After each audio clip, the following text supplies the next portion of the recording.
One man wouldn't let me be humiliated anymore.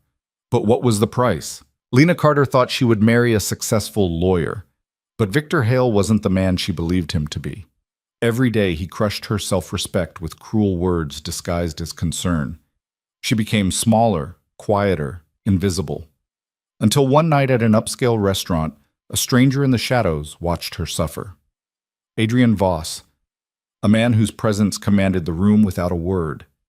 When their eyes met across the dim lighting, something inside Lena cracked open.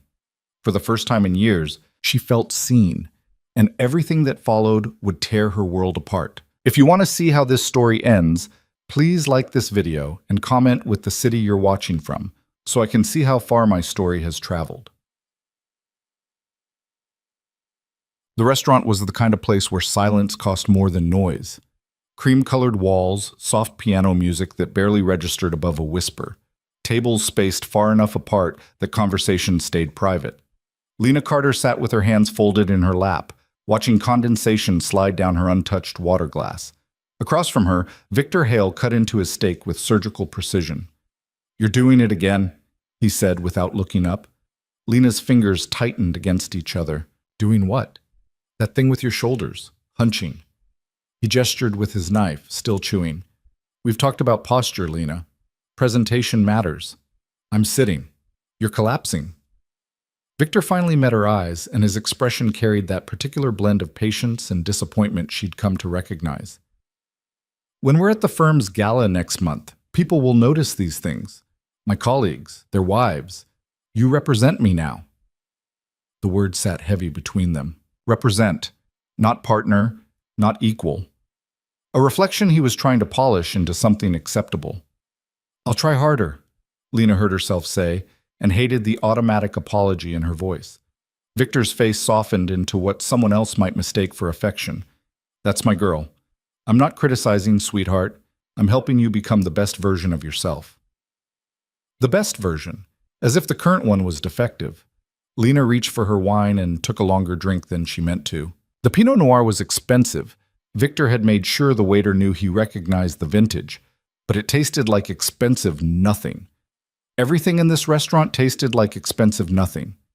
"So I spoke with Mother today," Victor continued, returning to his steak. "She suggested we move the engagement party to the country club instead of that hotel you liked. Better optics. The partners' families are members there." "I thought we decided on the hotel." "We discussed it, but Mother made some good points." He dabbed his mouth with his napkin. "The country club has better lighting for photos, more appropriate atmosphere, and honestly, that hotel you chose felt a bit common." Common. The word landed like a slap disguised as an observation. "I liked the hotel," Lena said quietly. "The garden space, Lena." Victor set down his fork, and his voice carried that edge of strained tolerance.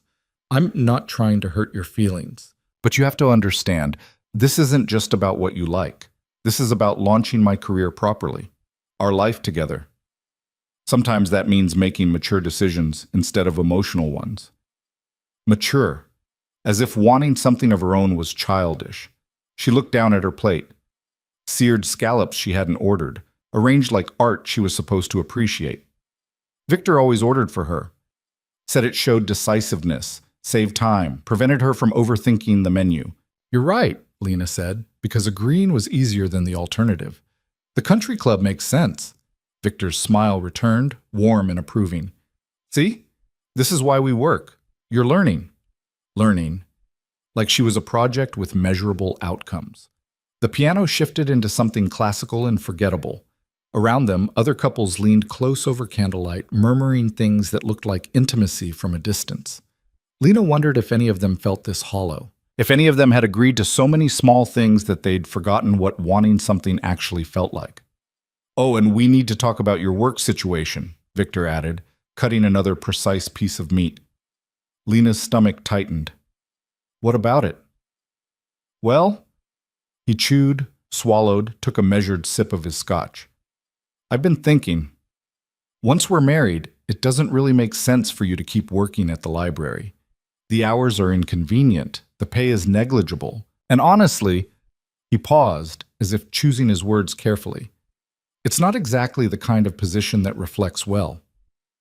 The library, the one place she actually wanted to be.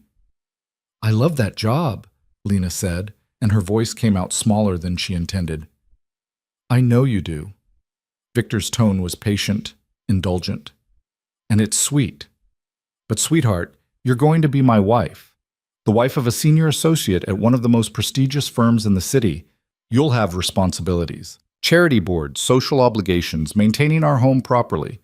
The library is, well, it's a nice hobby, but it's time to think bigger. It's not a hobby. It's my career. It's a part-time position at a public library. He said it gently, like explaining something to someone who didn't quite grasp reality. That's not a career, Lena. That's killing time. I'm offering you a real life, a real purpose. His purpose. His version of real. Lena stared at the scallops going cold on her plate. She'd been working at the library for 3 years. Started as a volunteer after college, got hired part-time when a position opened, had been slowly building toward full-time. She knew the regulars by name, knew which kids needed homework help, which elderly patrons came in just to not be alone, which books to recommend before someone even finished describing what they wanted. It was the only place she felt useful, the only place she felt like herself. I don't want to quit, she said. Victor's jaw tightened almost imperceptibly. We'll discuss it later. This isn't the place. You brought it up. And now I'm tabling it. His smile stayed fixed, but something colder moved behind his eyes. Let's not ruin dinner with one of your moods. One of her moods. As if having an opinion was a personality flaw.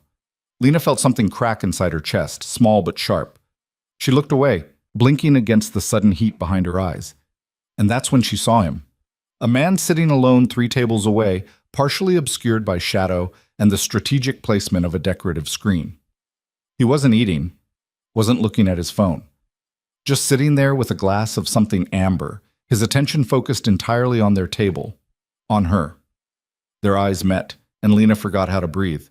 He was older than Victor by maybe a decade, but wore it differently. Where Victor's polish felt performative, this man's presence felt earned.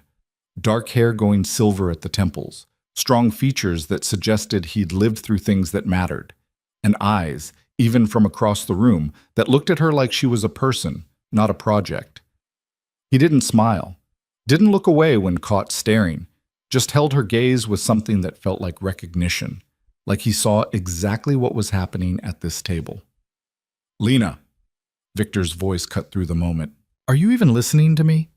She jerked her attention back. Sorry, what? I said Mother wants to know your dress size for the engagement party. She's having her seamstress create something appropriate. His eyes narrowed slightly. What were you looking at? Nothing. Nobody.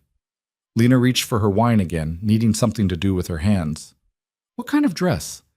Something elegant, sophisticated. She'll handle the details.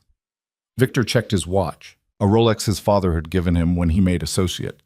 We should wrap this up soon. I have an early deposition tomorrow. Of course he did. Victor always had an early something tomorrow. Every dinner had a time limit, every conversation had an agenda, every moment together felt scheduled rather than chosen. Lena risked another glance toward the shadowed table. The man was still there, still watching. But now there was something else in his expression, something that looked almost like anger on her behalf. Excuse me, she said abruptly, standing. I need to use the restroom. Victor waved dismissively, already pulling out his phone. Don't take too long. I want to beat the valet rush. Lena walked toward the back of the restaurant, her heels clicking against marble floors. The restroom was down a hallway lined with expensive photographs of the building's history. She pushed through the door into blessed silence, leaned against the sink, and stared at her reflection. When had she started looking so tired? Not physically tired. Something deeper. Something that showed in the set of her mouth, the guardedness in her eyes, the way she seemed to be apologizing just by existing. She barely recognized herself anymore. The door opened and another woman entered. Sleek black dress, confident stride, the kind of woman who belonged in places like this. She smiled at Lena in that brief, meaningless way strangers do, then disappeared into a stall. Lena turned on the cold water and let it run over her wrists. An old trick her mother had taught her for moments when the world felt too heavy. The shock of cold was supposed to ground you, bring you back to your body. But Lena wasn't sure she wanted to come back. She dried her hands and walked back out into the hallway and nearly collided with someone standing just outside the restroom entrance, the man from the shadows. Up close, he was even more overwhelming, tall enough that she had to look up, broad-shouldered, with the kind of presence that seemed to take up more space than his body actually occupied. He wore a dark suit that probably cost more than her rent, but it was the way he inhabited it that mattered, like clothes were an afterthought to who he fundamentally was. "I apologize," he said, his voice low and precisely controlled. "I didn't mean to startle you." Lena took a step back. "It's fine. I'm just escaping." The word was delivered without judgment, just simple recognition of fact. She blinked. "What?" "From your table. Your fiancé." He said the word fiancé with a particular inflection, as if he'd tasted something unpleasant. "I don't blame you." "I don't know what you're talking about." The denial was automatic, defensive. The man studied her for a long moment, and Lena had the unsettling feeling he was seeing past every carefully constructed lie she'd been telling herself. "You don't have to explain. I've seen enough." "Seen enough of what?" "How he treats you. How you shrink every time he speaks." The man's expression remained neutral, but something cold flickered in his eyes. "How you've learned to make yourself smaller so he can feel larger." The accuracy of it hit like a physical blow. Lena's throat tightened. "You don't know anything about me." "No," he agreed. "But I know men like him. I've dealt with enough of them to recognize the pattern." "And what pattern is that?" "Control disguised as care, criticism disguised as improvement, isolation disguised as protection." He paused. "He's building a cage around you so slowly you don't even notice the bars." Lena felt something hot and desperate rise in her chest. "You have no right." "I don't," the man interrupted calmly. "You're absolutely correct. I have no right to say any of this. I'm a stranger who's overstepped." He reached into his jacket and pulled out a business card. Simple, elegant, just a name and phone number. But sometimes strangers see things clearly precisely because they have no reason to lie. He held out the card. Lena stared at it. At the name printed there in understated font, Adrian Voss. "I'm not giving you this because I want something from you," Adrian continued. "I'm giving it to you because someday, maybe soon, you're going to realize you need a way out. And when that day comes, you should have options." "I'm engaged," Lena said, but the words felt hollow even as she spoke them. "I know." Adrian's expression softened almost imperceptibly. "That's why you need options." He set the card on the narrow table against the wall, next to an orchid arrangement, and stepped back, giving her space, giving her choice. "Go back to your table," he said quietly. "Finish your dinner. Laugh at his jokes. Agree with his plans. Do whatever you need to do to survive the evening."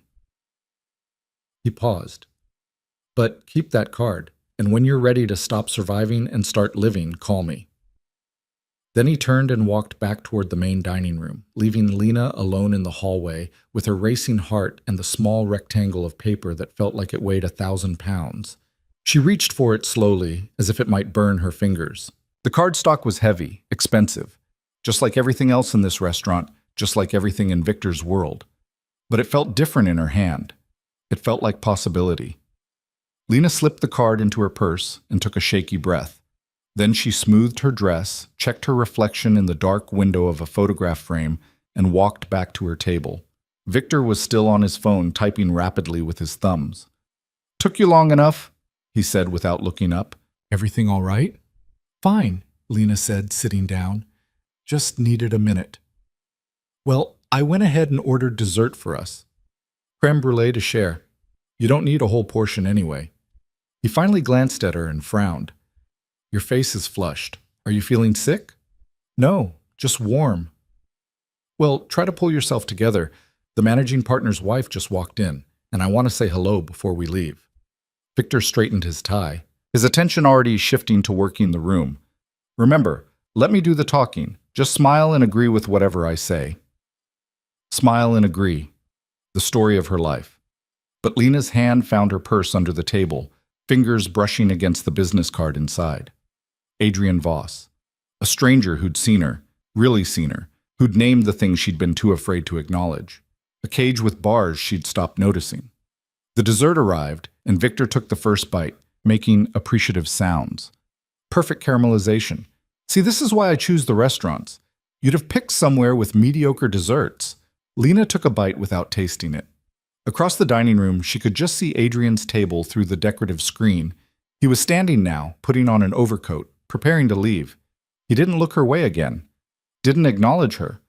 But somehow she felt his presence anyway, felt the weight of what he'd offered, options, a way out, the possibility of stop surviving and start living.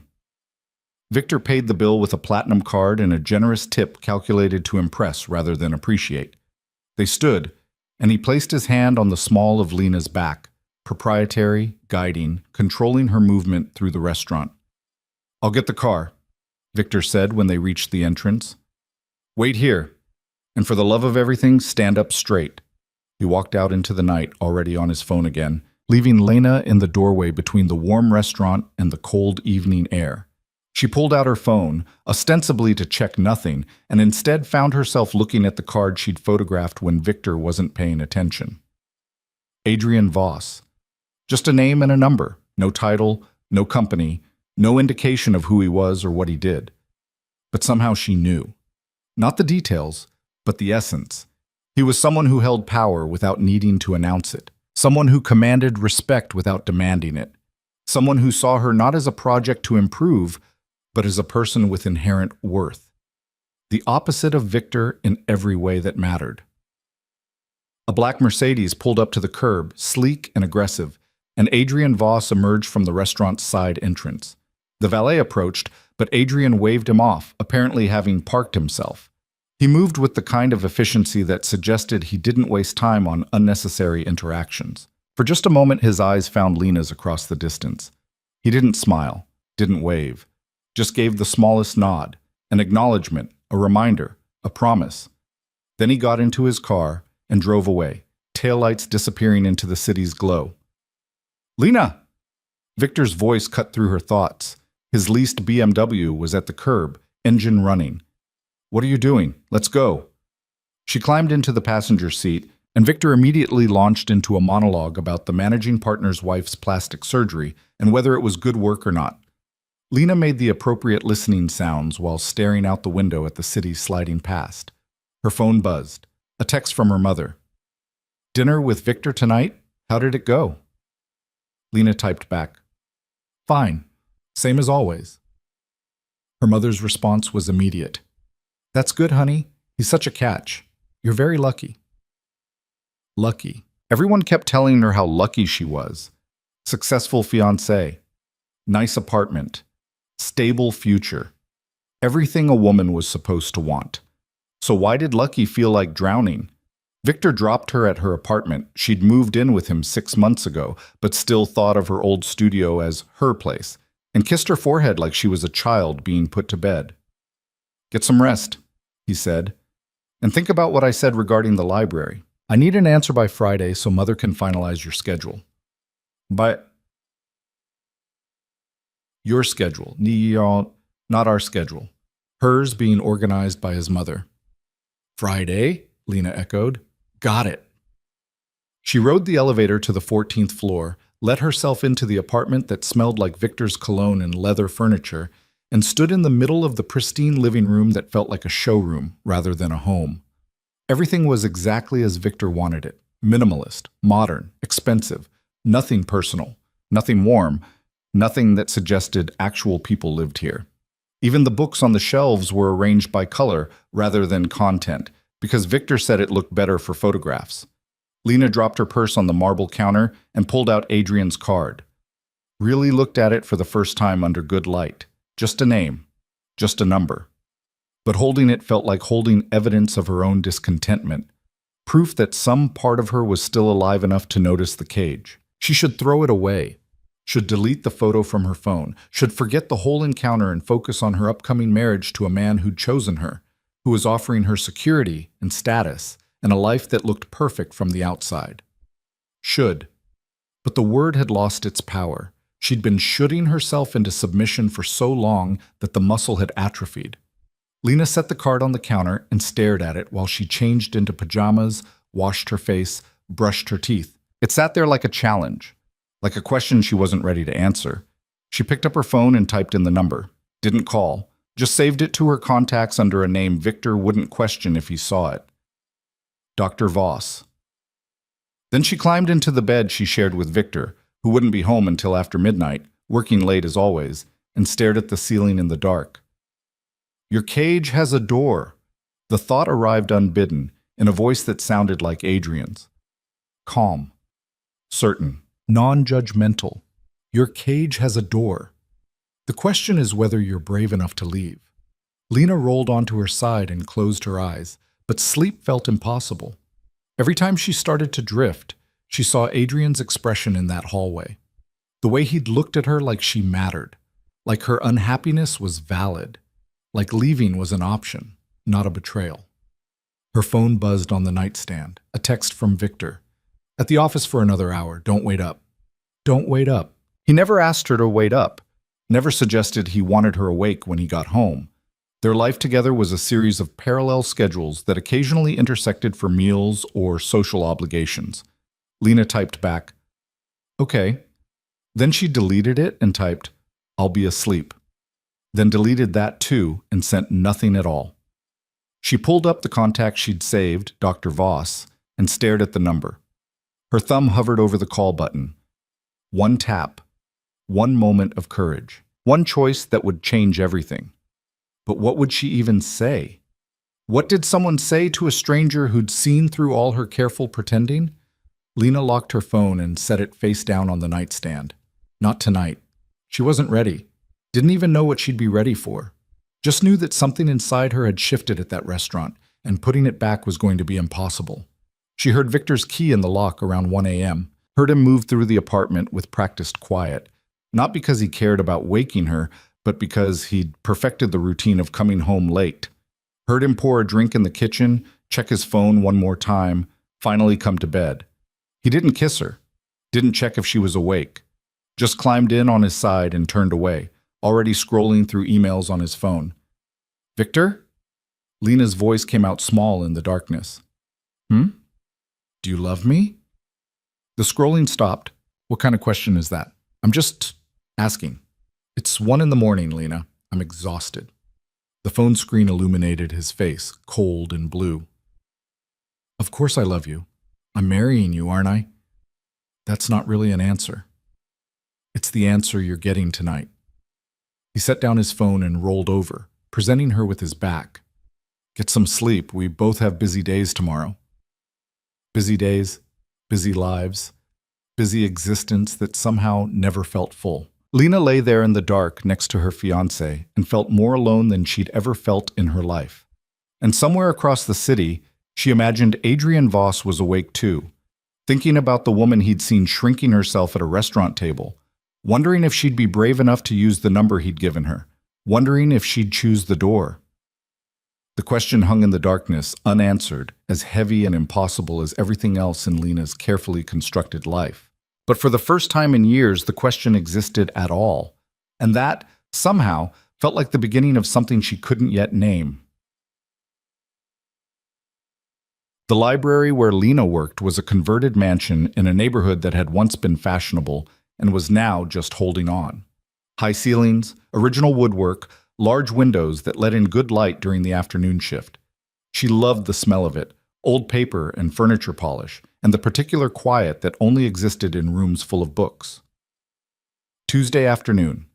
Lena shelved returns in the fiction section, running her fingers along spines, making sure everything was aligned properly. Mrs. Kowalski had just checked out 4 romance novels and would be back by the weekend for 4 more. Mr. Chen had renewed his automotive repair manual for the 3rd time.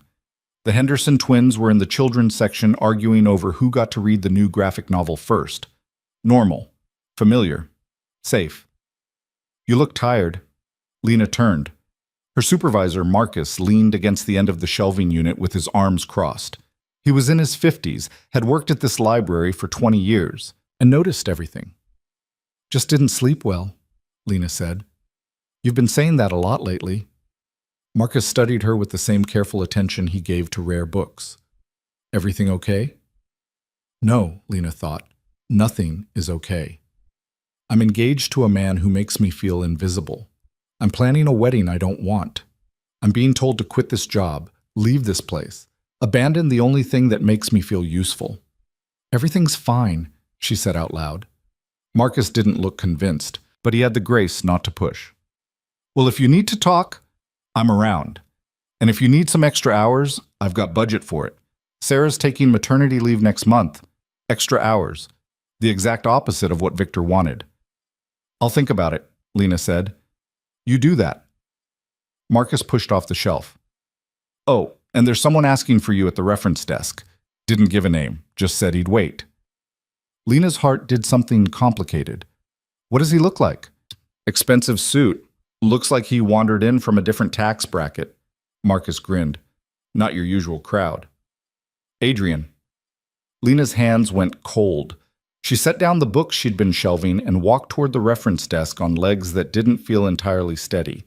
He was standing near the large table where patrons spread out research materials, looking at a display of local history photographs on the wall.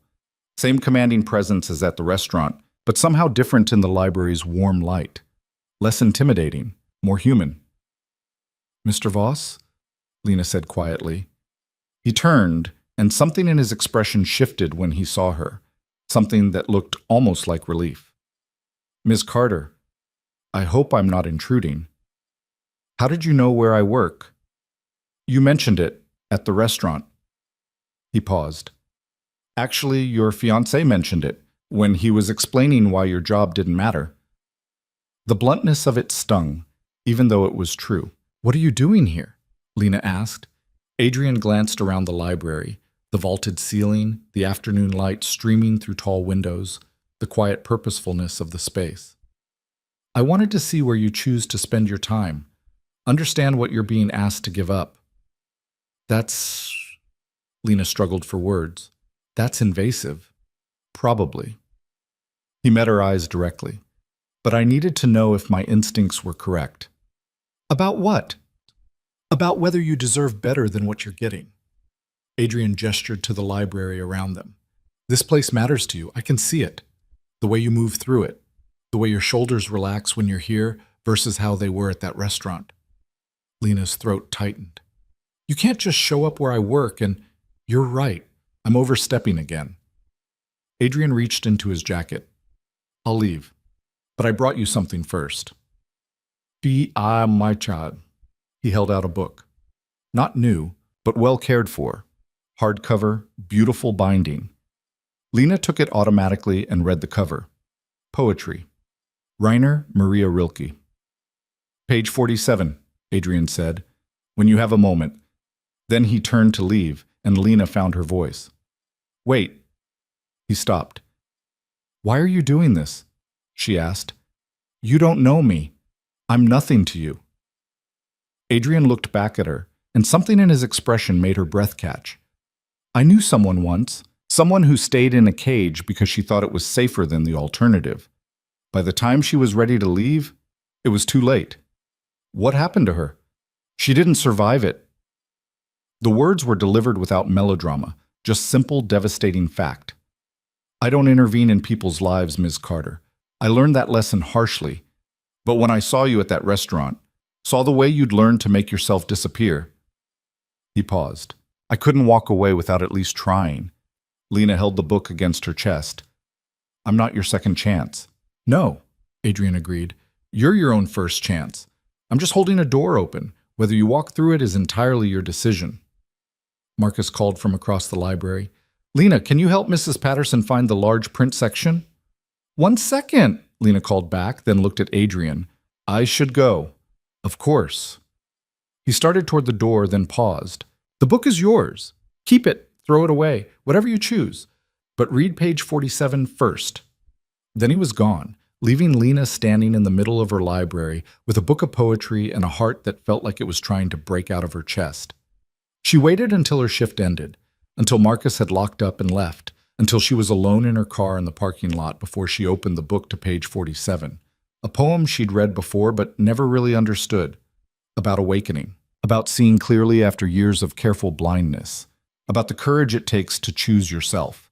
And in the margin, in elegant handwriting that must be Adrian's, a single line, "Your cage has a door."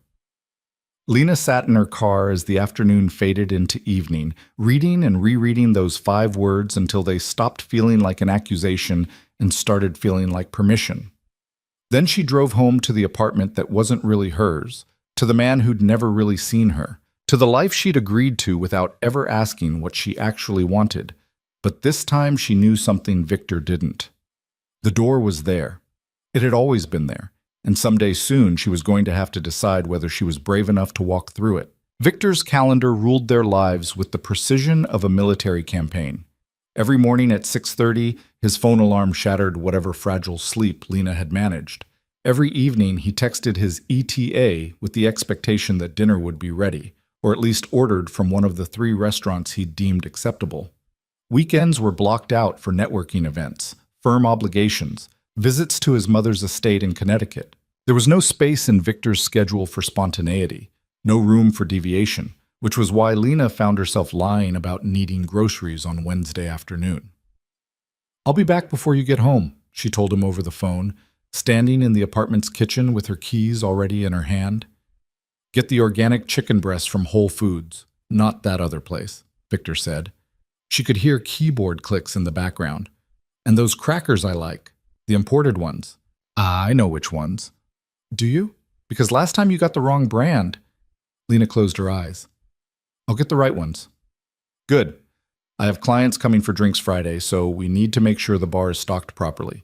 Get a decent scotch. Ask someone to help you. You don't know enough about whiskey to choose on your own." "Okay. And Lena?" Victor's tone shifted into what he probably thought was affection. "Try not to overthink everything. Just stick to the list." The list. Always a list. Always his preferences, his requirements, his vision of how things should be. "I'll try," Lena said, and hung up before he could add anything else. She didn't go to Whole Foods. She drove to a coffee shop 3 neighborhoods away, somewhere Victor would never go because he considered independent cafes inefficient compared to the Starbucks near his office. Ordered a latte she didn't want. Sat in a corner booth with the book Adrian had given her. She'd read the marked poem a dozen times since yesterday, read the entire collection twice, but she kept coming back to page 47, to Adrian's handwriting in the margin, to those 5 words that felt both like salvation and condemnation. "Your cage has a door." Her phone sat on the table next to the book.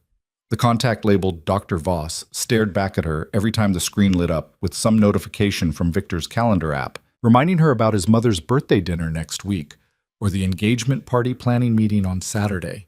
Lena picked up her phone, put it down, picked it up again. What would she even say? Thank you for the book? Thank you for seeing me? Thank you for acknowledging that my life is a cage? Her thumb moved across the screen almost without conscious decision, pulling up the contact, hovering over the call button. 1 tap. That's all it would take. She pressed it. The phone rang once, twice. Lena's heart hammered so hard she thought the other customers might hear it. "This is Adrian." His voice was exactly as she remembered, low, controlled, certain. Lena opened her mouth and nothing came out. "Ms. Carter," Adrian said after a moment, "I can hear you breathing. It's all right. Take your time." "How did you know it was me?" Lena managed. "I've been waiting for this call since Monday night." A pause. "Are you somewhere safe to talk?" Safe. Such a strange word choice, but accurate. "I'm at a coffee shop. He thinks I'm grocery shopping. Adrian didn't need clarification about who he was. "When do you need to be back?" "I have maybe an hour." "That's enough time. Where are you?" Lena told him the address, already regretting the impulse, already planning how to backtrack and apologize for wasting his time. "Don't move," Adrian said. "I'm 20 minutes away." "Wait, I didn't mean—" "You called me, Lena. That took courage. Don't waste it by running before we've even talked." His voice softened slightly. 20 minutes. If you change your mind, you can leave before I get there. But I hope you won't." The line went dead. Lena sat very still, staring at her phone, wondering what she'd just done. Around her, the coffee shop hummed with normal afternoon activity. Students on laptops. A woman with a baby stroller. Two elderly men playing chess by the window. People living their ordinary lives while Lena's entire world felt like it was tilting off its axis. She could leave. Should leave. Go to Whole Foods, buy the organic chicken and the imported crackers and the expensive scotch she didn't know how to choose, go home and pretend this moment had never happened. But her body wouldn't move. 19 minutes later, she'd watched every single one tick by on her phone. The coffee shop door opened and Adrian walked in. He spotted her immediately, crossed to her booth without hesitation, and slid into the seat across from her with the kind of natural confidence that suggested he belonged everywhere and nowhere all at once. "You stayed," he said. "I'm an idiot." "You're brave, there's a difference." Adrian glanced at the book on the table between them. "You read it." "Yes." "And?" Lena's hands wrapped around her now cold latte. "And I don't know what you want from me." "Nothing." The answer was immediate and sincere. "I want nothing from you, Lena. This isn't a transaction." "Then why are you here?" Adrian leaned back in the booth, studying her with those sharp eyes that seemed to see past all her careful defenses. "Because you called.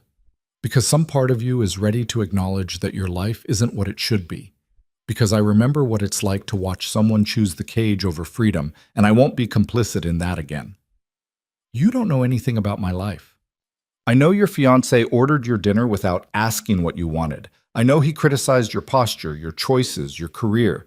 I know he's already planning your future without consulting you about whether it's the future you want." Adrian's expression remained neutral, but his words landed like punches. "I know you've learned to apologize for existing, and I know that's not who you actually are." Lena's throat burned. "You met me once, for 5 minutes. Sometimes 5 minutes is enough." Adrian gestured to the book. Rilke wrote about transformation, about the moment when you stop performing the life others expect and start living the one you need. You're at that moment right now. I can see it. And if I choose to stay with Victor, if I choose the life I already have, then I'll respect that choice and disappear from your life entirely. Adrian's voice was steady, non-judgmental. "But I don't think that's what you actually want. I think you want permission to choose yourself, to walk through the door." "What door?" Lena's voice cracked. "What am I supposed to walk into? I don't have anywhere to go. I don't have—" "You have yourself," Adrian interrupted gently. "That's more than you think." Lena laughed, and it came out bitter. "Myself isn't enough. Myself doesn't have savings because Victor manages our finances. Myself doesn't have family nearby because they all think I'm lucky to have him. Myself doesn't even have this job anymore because he wants me to quit by Friday." "Friday." Adrian's jaw tightened almost imperceptibly. "He gave you a deadline." "His mother needs to finalize my schedule." Lena heard how pathetic it sounded even as she said it. "For charity boards and social obligations and for your life as his accessory." The words hit like cold water. True and horrible and impossible to deny. Lena stared down at her hands. "I don't know how to leave." "Yes, you do. You're just afraid of what comes after." "Of course I'm afraid. I have nowhere to go, no money, no plan. He'll—" She stopped, surprised by what she'd almost said. "He'll what?" Adrian leaned forward slightly. "Hurt you?" "No, not like that. He doesn't—" Lena struggled to articulate something she'd never said out loud. "He doesn't hit me. He's never touched me in anger. But he'll make it impossible. He knows people, lawyers, judges. He'll tie everything up in legal complications, make me look unstable, convince everyone that I'm the problem. But doesn't get in such someone. Let him try." The calm certainty in Adrian's voice made Lena look up. "Let him try," Adrian repeated, "and watch how quickly his carefully constructed world falls apart when someone fights back who actually has resources." "You don't understand. Victor is a mid-level corporate attorney at a firm that's moderately successful in a city full of bigger predators." Adrian's expression didn't change. I'm not impressed by his resume, Lena, and neither should you be. Who are you? The question came out sharper than intended. Really? You show up at a restaurant, you appear at my work, you talk about resources and fighting back like it's simple. What do you actually do? Adrian was quiet for a long moment. Then he said, I solve problems for people who can't solve them alone. I create options where none existed, and I protect people who need protecting from those who abuse power. That's not an answer. It's the only answer you need right now. Adrian pulled out his phone, typed something quickly, and showed her the screen. This is an address, an apartment in a building I own, empty, furnished, yours if you want it, no strings, no conditions, no expectations. Lena stared at the address. A neighborhood she knew vaguely, nice, safe, nowhere near Victor's social circle. I can't accept that. Why not? Because I don't know you, because it's insane, because accepting help feels like admitting you need it. Adrian set his phone down. I'm offering you a safety net, Lena, not a cage. You can walk into that apartment today and walk out tomorrow. You can never use it at all. But knowing it exists might make the other decisions easier. What other decisions? Whether to quit your job, whether to marry a man who doesn't see you, whether to spend the rest of your life making yourself smaller so someone else can feel larger. Adrian's eyes held hers. Those decisions are easier when you're not making them from a place of desperation. Lena's phone buzzed. A text from Victor. Don't forget the scotch, and hurry home. I'm leaving the office early. Her hour was almost up. I have to go, Lena said, grabbing her purse. Adrian didn't try to stop her.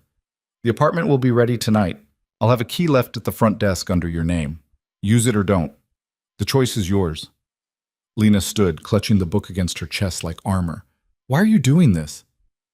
I told you, I knew someone once who stayed in the cage too long. Adrian's expression softened almost imperceptibly. I couldn't help her. Maybe I can help you. You don't owe me anything. No, Adrian agreed. But maybe you owe yourself something. Lena walked out of the coffee shop on shaking legs, drove to Whole Foods, bought all the things on Victor's mental list, and made it home 17 minutes before he arrived. She was chopping vegetables for a salad when his key turned in the lock. Lena? Victor called. Why does it smell like nothing's cooking? I was just starting dinner. He appeared in the kitchen doorway, already loosening his tie. I said I was leaving early. That means dinner should be ready. You texted me 40 minutes ago, which should have been enough time. Victor opened the refrigerator and pulled out a beer. Did you get the scotch? Yes. Good. Let me see it. Lena retrieved the bottle from the bag, hoping the clerk had steered her correctly. Victor examined the label with the intensity of someone defusing a bomb. This is acceptable, he finally said. Barely. Next time, get the 18-year instead of the 12. He set it on the counter and looked at her. You look flushed. Are you coming down with something? No, just warm. Well, take something if you feel sick. I can't have you spreading germs to the clients on Friday. Victor kissed her forehead absently, already checking his phone. I'm going to shower. Have dinner ready in 30 minutes. He disappeared down the hallway, leaving Lena alone in the kitchen with her racing heart and the weight of Adrian's offer sitting heavy in her chest. An apartment, a way out, a choice. She pulled out her phone and looked at the address Adrian had shown her. Her fingers moved almost without conscious thought, pulling up a map, seeing where it was, imagining what it might look like. Then Victor's voice echoed from the bedroom. Lena, did you remember to pick up my dry cleaning? She'd forgotten. Completely forgotten. No, she called back, bracing for the reaction. I'm sorry, I can get it tomorrow. The silence that followed was worse than yelling. When Victor appeared in the doorway, still in his work clothes, his expression was carefully controlled disappointment. We talked about this, he said quietly. When you take on responsibilities, you need to follow through. I know, No excuses, Lena. That's what separates successful people from everyone else. Accountability. He pulled his tie completely off. I needed that suit for tomorrow's deposition. Now I'll have to wear something less appropriate because you forgot. I'll get it first thing in the morning. That doesn't help me tomorrow. Victor rubbed his temples. You know what? Fine. I'll handle it myself, like I handle everything else. The implication stung precisely because it was designed to. I said I'm sorry, and I'm saying sorry doesn't fix the problem. Victor walked back to the bedroom. Forget dinner. I'll order something. Just try to be more reliable, okay? He closed the door, leaving Lena standing in the kitchen with half-chopped vegetables and a throat full of words she'd never say. She looked at her phone again, at the address, at the possibility of a door. Then she opened her contacts and found the number for the dry cleaner. They closed at 8. If she left now, she could make it with 15 minutes to spare. She grabbed her keys and purse and drove across town through rush-hour traffic, arriving at the cleaners just as the owner was flipping the sign to closed. Please, Lena said through the glass. I just need to pick up for Hale, Victor Hale. The owner, a Korean woman who'd run this shop for 20 years, unlocked the door and let her in with a sympathetic expression that suggested she'd seen this desperation before. You're the third person this week picking up last minute, she said, pulling Victor's suits from the rack. Everyone's so busy these days. I'm sorry for coming so late. Don't apologize, you made it. The woman rang her up, then paused. You're the fiancé, yes? I've seen you before. Lena nodded. He's very particular about his suits. Yes. The woman looked at her for a long moment, and something in her expression shifted into recognition. My daughter was engaged once, to a man who was very particular about everything, how she dressed, how she cooked, how she spoke. Very successful man, good family. Lena's hands tightened on the plastic-wrapped suits. She called off the wedding 2 weeks before, the woman continued, handing over the receipt. Everyone said she was crazy, throwing away such a good match. But you know what? She's happy now.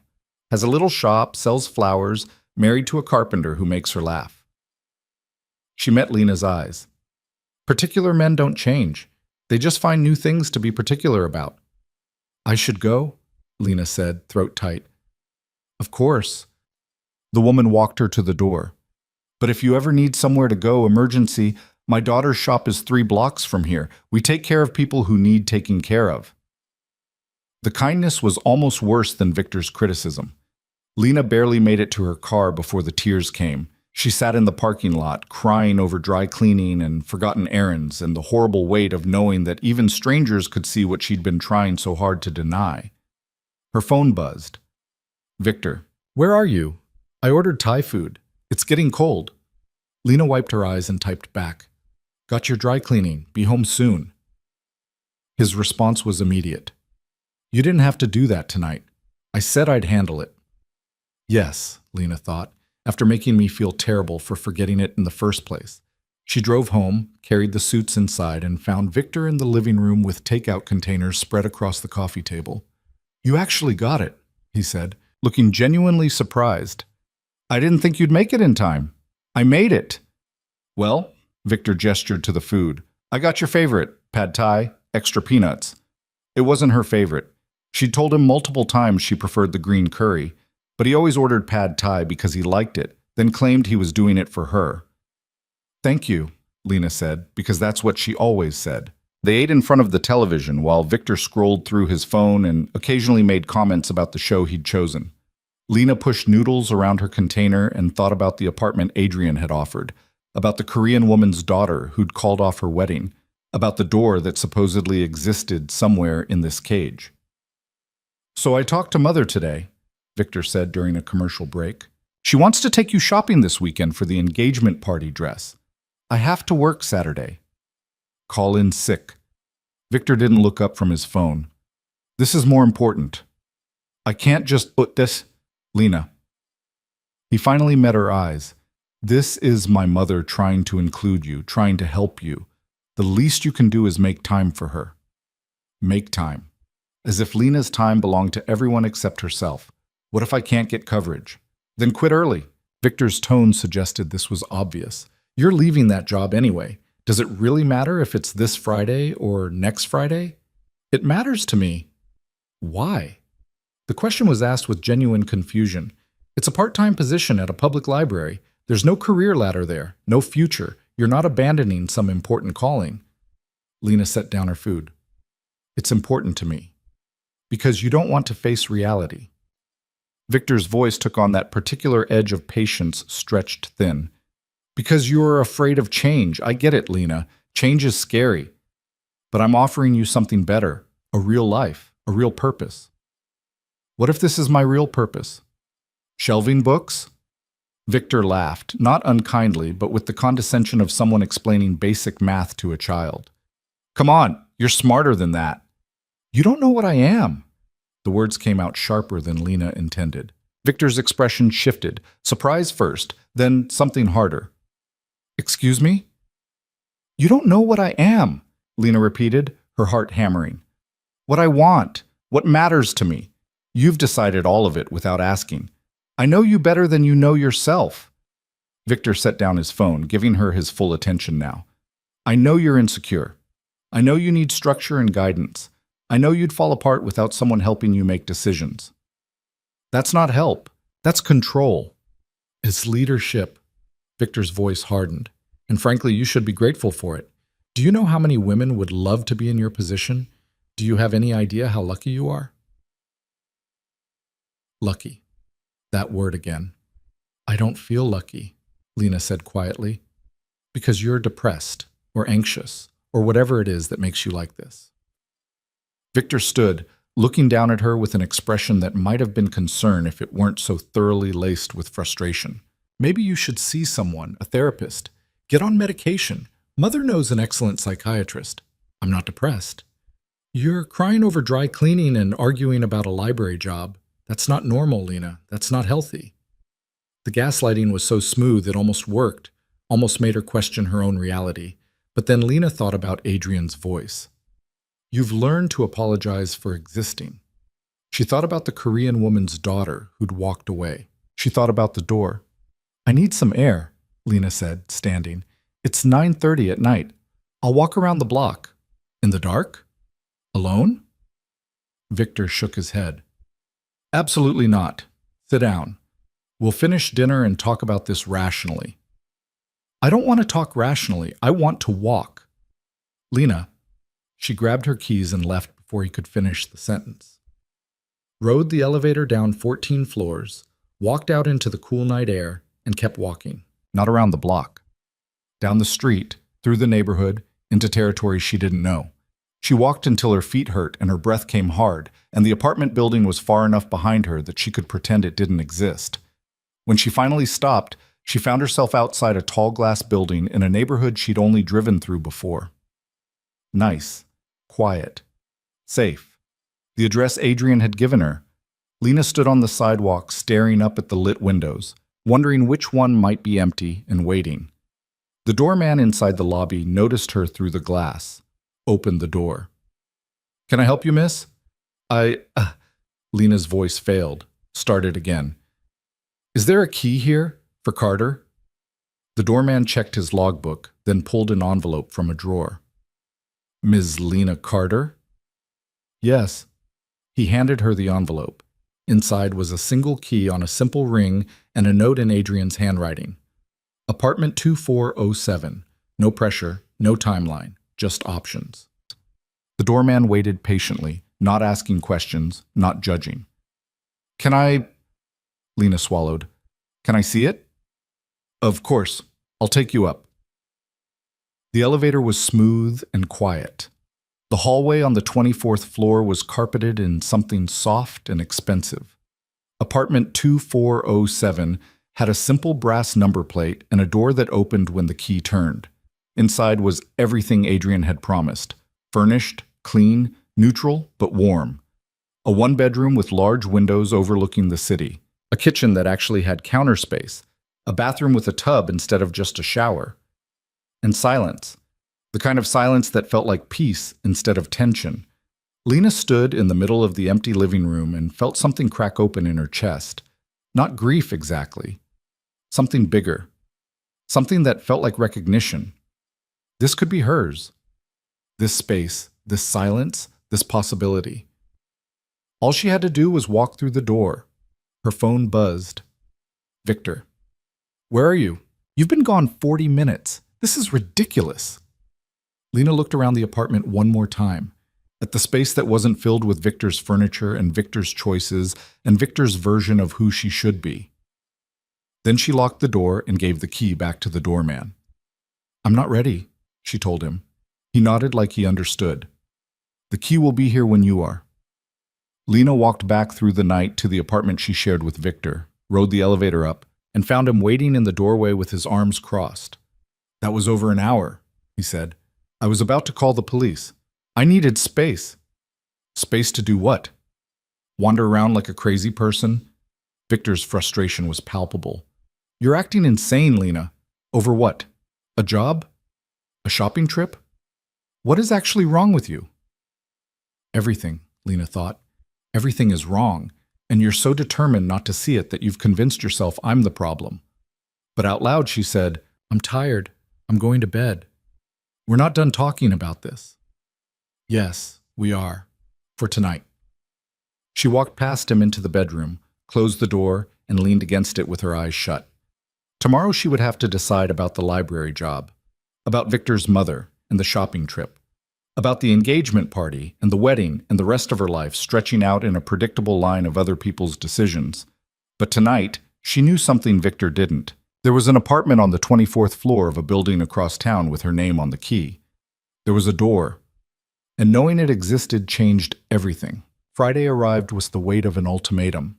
Lena stood in the library's back office, staring at the resignation letter she'd printed but couldn't sign.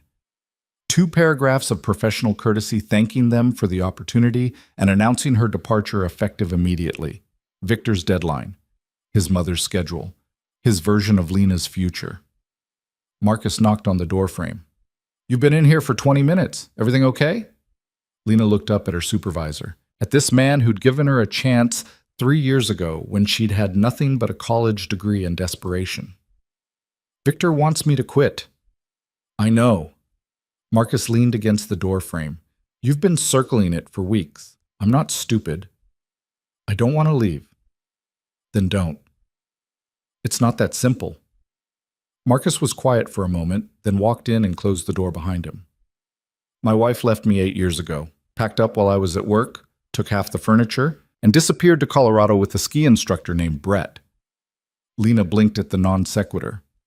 "I didn't know you were married." "I don't talk about it much. But here's the thing.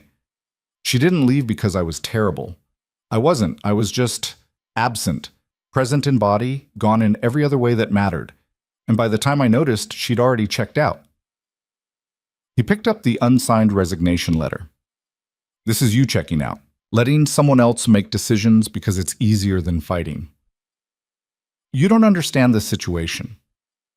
I understand that you're about to give up the one thing that makes you happy because some guy in an expensive suit told you to." Marcus set the letter down. "And I understand that's your choice to make. But don't pretend it's inevitable. Don't act like you don't have options." Options. That word kept following her everywhere. "What if I don't know how to fight?" Lena asked quietly. "Then you learn. Starts with one small thing, like not signing this letter today." Marcus opened the door again. "Sarah's baby came early. If you want those extra hours, they're yours starting Monday. Or don't take them, but make the choice yourself instead of letting someone make it for you." He left, and Lena sat alone with the unsigned letter and the choice pressing down on her chest. Her phone rang. Victor's mother. Lena let it go to voicemail, then listened to the message. "Lena, darling, I've made an appointment at Bergdorf's for 2 o'clock. Don't be late, and wear something presentable. The personal shopper knows the family, and first impressions matter." First impressions. As if Lena hadn't already been judged and found wanting months ago, she deleted the message and pulled out her phone, scrolled to Adrian's number. Her thumb hovered over the call button for the 3rd time this week. Then the library's front door chimed, and Lena heard Marcus greet someone in that particular tone he used for people who clearly didn't belong. "She's in the back office. Through there." Footsteps on old hardwood. Then Adrian appeared in her doorway, looking criminally out of place in his dark suit and expensive watch, surrounded by aging books and community bulletin boards. "You didn't call," he said without preamble. "How did you know where to find me?" "You told me you worked Fridays." Adrian glanced at the resignation letter on her desk, and I had a feeling today might be difficult. Sit, bullsh. Lena should have been angry at the presumption. Instead, she felt something uncomfortably close to relief. I'm supposed to quit today. Are you going to? I don't know. Adrian pulled the door closed and sat in the chair across from her desk, the one they used for patron complaints and difficult conversations. What happens if you don't quit? Victor will be angry. His mother will be disappointed. They'll tell me I'm being selfish and immature and throwing away my future. That's what happens to them. What happens to you? The question caught her off guard. What?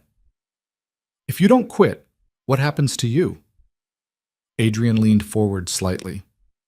Do you get to keep doing work that matters?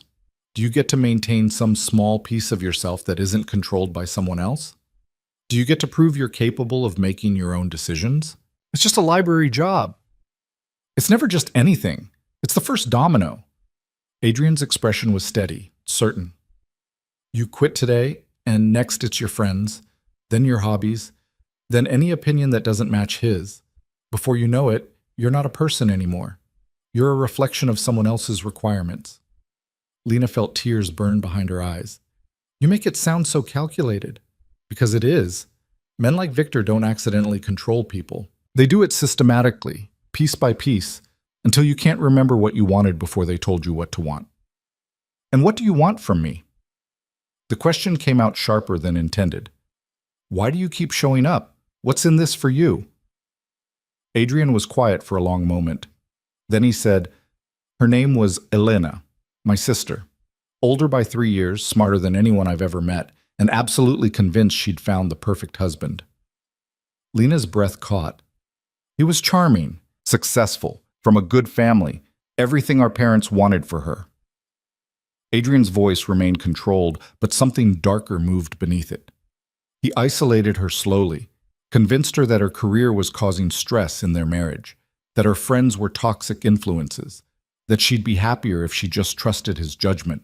Adrian, she called me 3 weeks before she died, said she was thinking about leaving him. I told her to wait, to be smart about it, to make a plan first. Get a lawyer, document everything, protect herself legally. He met Lena's eyes.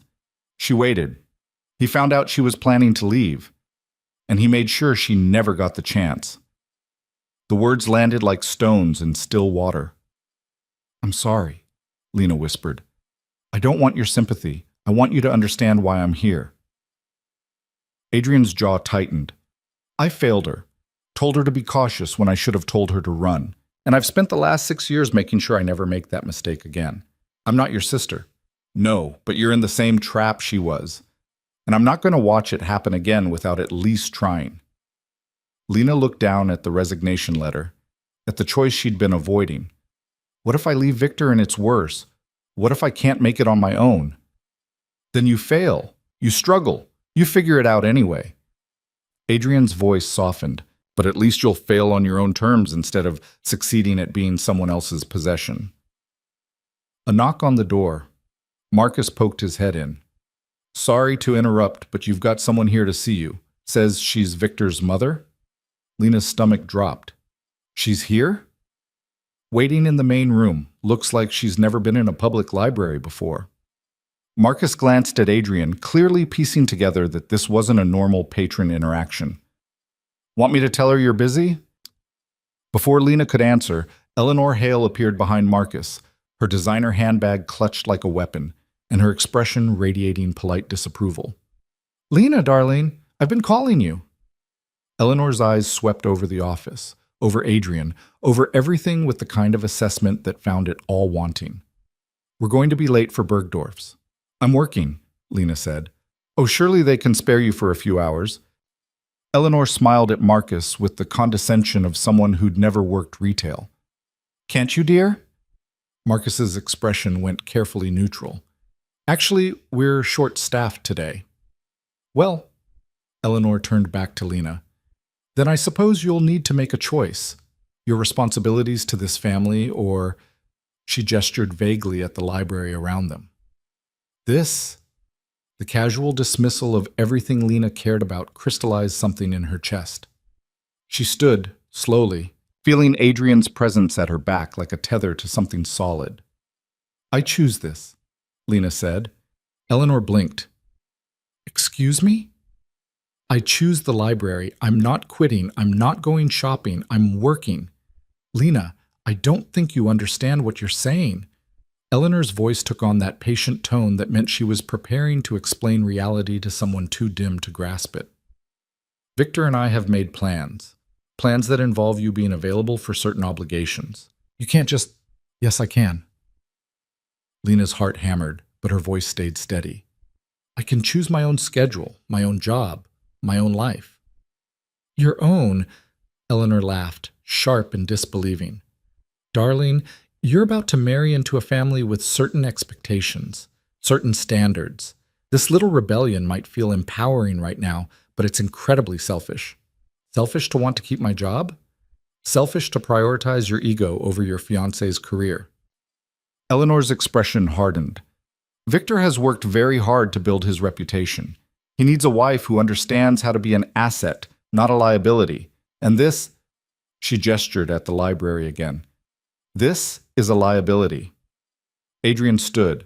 The movement was casual, but something in his presence shifted the entire energy of the room. I don't believe we've been introduced, he said, his voice carrying the kind of authority that made Eleanor falter. I'm Eleanor Hale, Victor's mother. She looked Adrian up and down, clearly trying to place him in her mental hierarchy. And you are? Someone who's about to explain something you should already understand. Adrian's expression remained polite, but his eyes were cold. Your son doesn't own this woman, your family doesn't dictate her choices, and your expectations are irrelevant to her actual life. Eleanor's face flushed. How dare you? How dare I state basic facts? Pretty easily, actually. Adrian stepped forward, and Eleanor instinctively stepped back. Here's another fact. Lena isn't quitting her job today. She isn't going shopping with you, and she isn't going to apologize for having the audacity to want something of her own.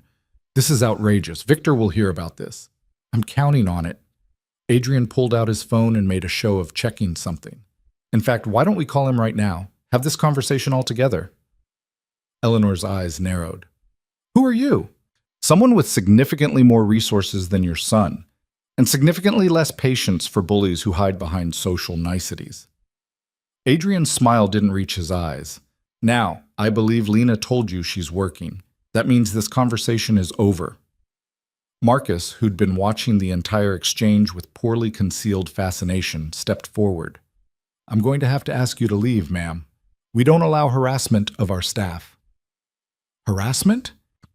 Eleanor's voice climbed an octave. I'm her future mother-in-law, and I'm her supervisor, and you're disrupting the library. Marcus gestured toward the exit. Please. For a moment, Eleanor looked like she might argue. Then she drew herself up with offended dignity and turned to Lena. You're making a terrible mistake. Victor won't tolerate this kind of disrespect. Then maybe Victor and I need to have a conversation about what respect actually means, Lena heard herself say. Eleanor's expression shifted into something colder. You ungrateful little... She caught herself, smoothed her features back into controlled disapproval. We'll discuss this tonight. At dinner, Victor is expecting you at 7. She swept out of the library like a deposed queen, leaving silence in her wake. Marcus let out a low whistle.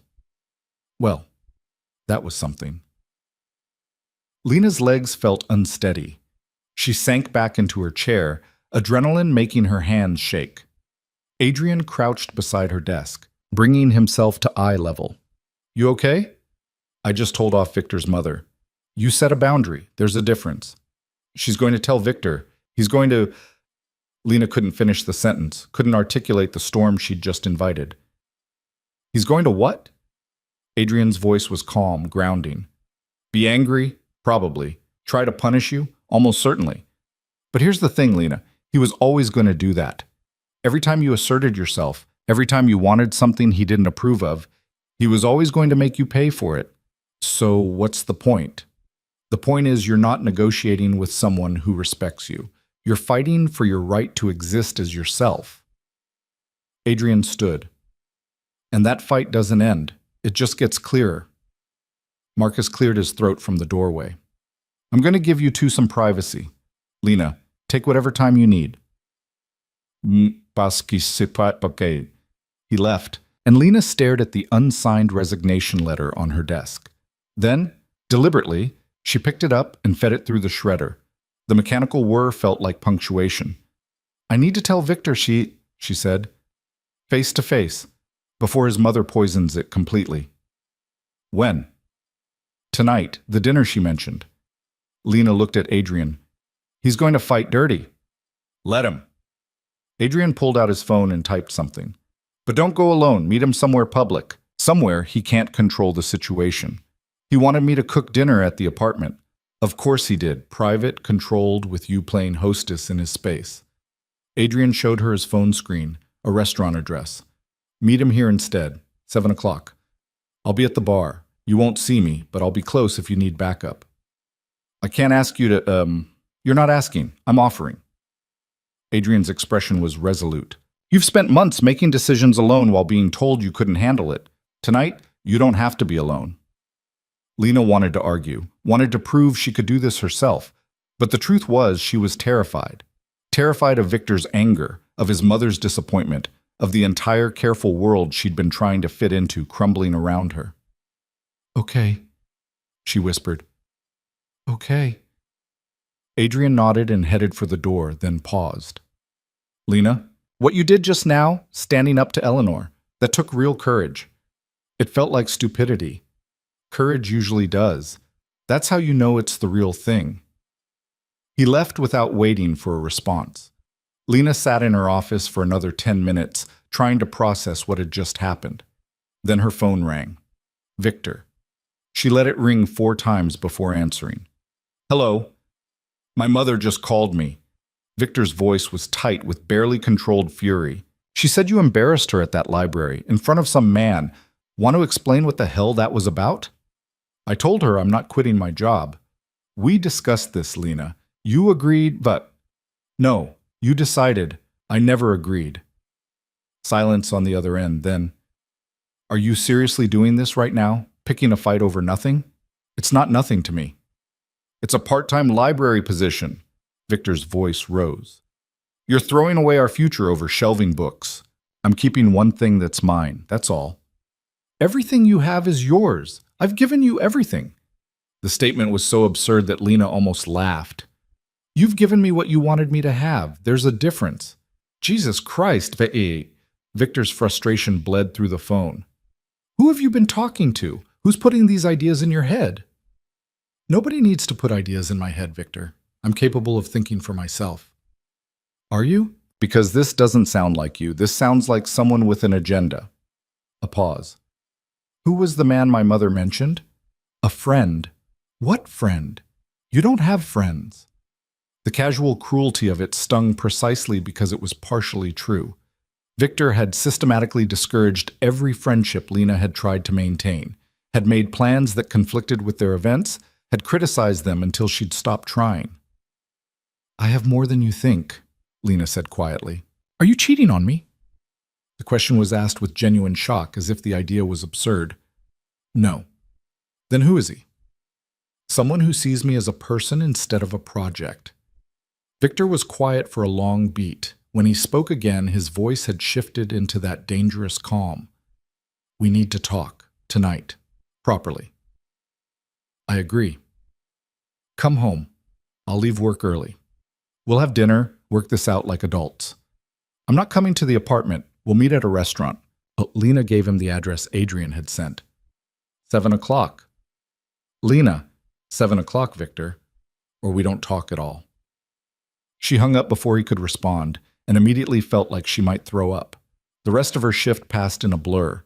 She shelved books automatically, helped patrons without really hearing their questions, and watched the clock crawl towards 6:30. Marcus found her at 6:15. You leaving soon? Yeah, I have a dinner. The big conversation? How did you know? You've been vibrating with anxiety for the last 2 hours. Marcus leaned against the circulation desk. You need anything? Moral support? A witness? I have someone meeting me there. The guy in the expensive suit? Lena nodded. Good. Don't let Victor bulldoze you. And if you need time off next week to figure your life out, take it. Marcus paused. I mean it, Lena. You've got people here who care about what happens to you. Don't forget that. The kindness almost broke her. Thank you. Don't thank me. Just show up Monday and tell me you're okay. Lena drove to the restaurant in rush hour traffic, her hands white-knuckled on the steering wheel. The place was upscale but not pretentious, the kind of spot where serious conversations happened over good wine and indirect lighting. She arrived at 6:50 and found parking 2 blocks away. Stood on the sidewalk outside, gathering courage. Her phone buzzed. Adrian, I'm inside. 2 tables behind where you'll be sitting. You've got this. Lena took a breath and walked in. The hostess greeted her with professional warmth. Reservation? Hail. For 2. Right this way. The table was in the middle of the dining room, visible, public, exactly what Lena had wanted. She sat facing the entrance so she could see Victor arrive. A server brought water and menus.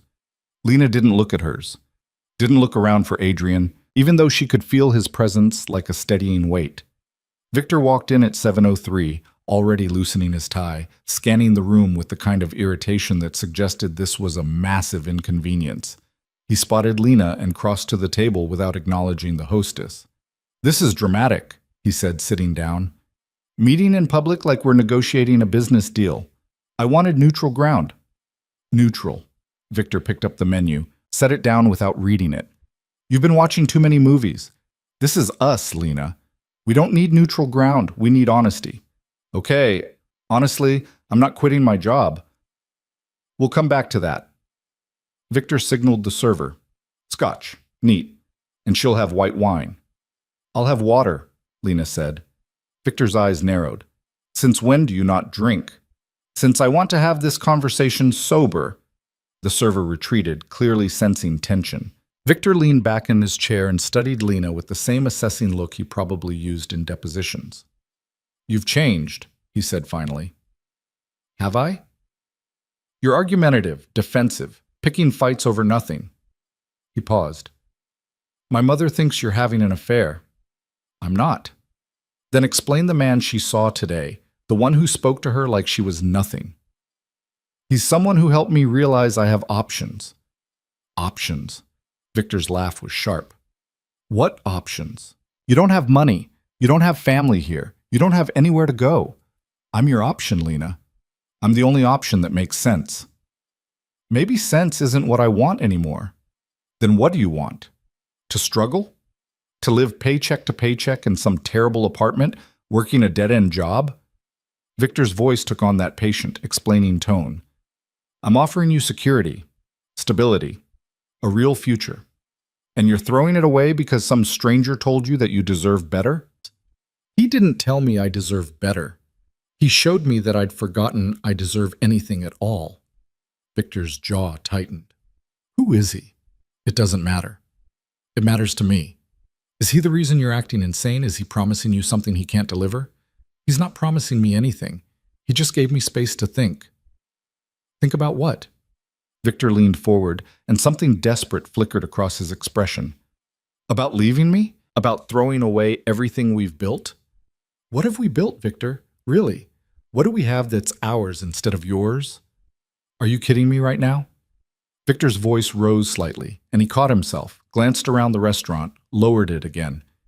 We have an apartment, a life, plans, a future.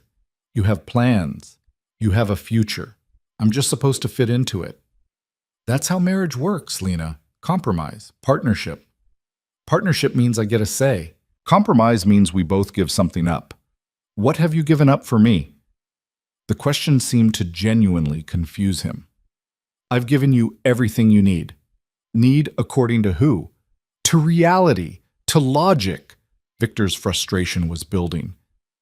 You think you know better than me? You think your judgment is more sound than mine? I'm the one who went to law school. I'm the one with career prospects. I'm the one who knows how the world actually works. And I'm the one you're trying to control. The word landed like a slap. Victor's face flushed. I'm not controlling you. I'm trying to help you be your best self. My best self according to your standards. Because your standards are... He stopped, clearly trying to choose his words carefully. Look, I love you, but you're not equipped to make major life decisions. You're too emotional, too impulsive. You need guidance. There it was. The core belief that had been lurking under every conversation, every decision, every gentle suggestion that had slowly tightened into chains. I need autonomy, Lena said quietly. I need to be treated like an adult who can make her own choices. Even if those choices are wrong, even then, because they're mine. Victor stared at her for a long moment. Then he reached across the table and took her hand. The gesture would have looked tender to anyone watching, but his grip was just tight enough to hurt. Listen to me very carefully, he said, his voice low and controlled. You're upset. You're confused. Someone has gotten in your head and convinced you that your life with me is a prison. But it's not. It's safety. It's love. It's everything most women dream of having. Lena tried to pull her hand back. Victor held tighter. Don't make a decision you'll regret, he continued. Don't throw away your future because you're having some kind of crisis. We can work through this, therapy, medication, whatever you need, but don't walk away from me. You're hurting my hand. I'm trying to save our relationship. By hurting me? Victor blinked, seemed to realize what he was doing, and released her. I'm sorry, I don't understand what's happening. 1 week ago, we were fine. We were planning a wedding. Now you're talking like we're strangers. Maybe we are strangers. Maybe we've always been. Don't say that. For the first time, Victor's voice cracked with something genuine. Fear, maybe, or loss. Please don't say that. Lena looked at him. At this man she'd agreed to marry, this person who'd slowly dismantled her sense of self while calling it love, and felt something inside her finally, irrevocably break. I can't marry you, Shika, she said. The words hung in the air between them. Victor's expression cycled through shock, disbelief, anger, and finally settled on something cold and calculating. You're making a mistake, was said, he said quietly. Maybe, but it's my mistake to make. Is it? Victor's voice dropped into that dangerous register. Because I think you'll find that mistakes have consequences, especially when you've signed legal documents, when you've lived in my apartment, when you've benefited from my resources. Are you threatening me? I'm explaining reality. You want to leave? Fine. But you leave with nothing. Every gift I gave you, jewelry, clothes, that car you drive, it all belongs to me. You signed a cohabitation agreement, remember? Protection for both of us, my lawyer said, except I'm the one with assets to protect. Lena's stomach dropped. She'd signed the agreement 6 months ago, barely reading it, trusting Victor when he said it was standard. I don't want your things, she said.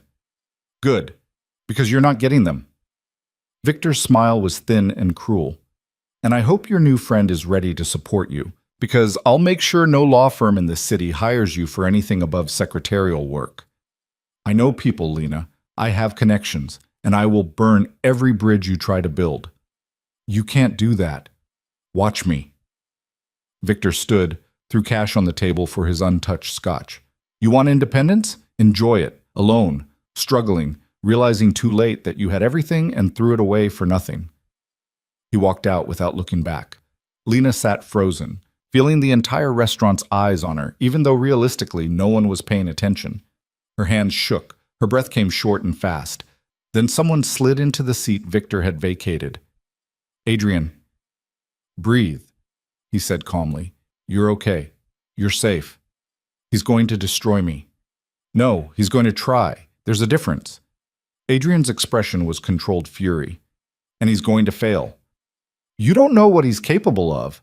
I know exactly what he's capable of. Intimidation, legal maneuvering, using his connections to make your life difficult. Adrian leaned forward. What he doesn't know is that I'm significantly better at all of those things than he is. I don't want you to fight my battles. I'm not fighting them. I'm leveling the playing field so you can fight them yourself. Adrian pulled out his phone and made a call. James, I need you to do something. Victor Hale, mid-level associate at Whitmore and Ross. Find everything. Finances, cases, complaints, Settlements, everything. Yes, tonight. He hung up and looked at Lena. By tomorrow morning, I'll know every vulnerability he has, every corner he's cut, every ethical line he's crossed.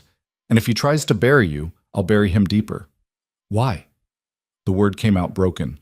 Why are you doing this? Because someone should have done it for Elena. Because you deserve to escape without being destroyed for trying. Adrian's voice softened. And because watching you stand up to him just now was the bravest thing I've seen in a long time. Lena felt tears slide down her face. I don't have anywhere to go tonight. Everything I own is in his apartment. Then we go get it. Right now. Together. Adrian stood and offered his hand. You're not doing this alone anymore. Lena looked at his hand, at the choice it represented, at the door it held open. Then she took it and stood on shaking legs. They walked out of the restaurant together into the cold night air, and for the first time in years, Lena felt like she could actually breathe. Adrian's car was parked 2 blocks away, a black Mercedes that smelled like leather and expensive cologne. Lena climbed into the passenger seat with hands that wouldn't stop shaking, and Adrian drove through the city streets with the kind of focused calm that suggested he'd done this before.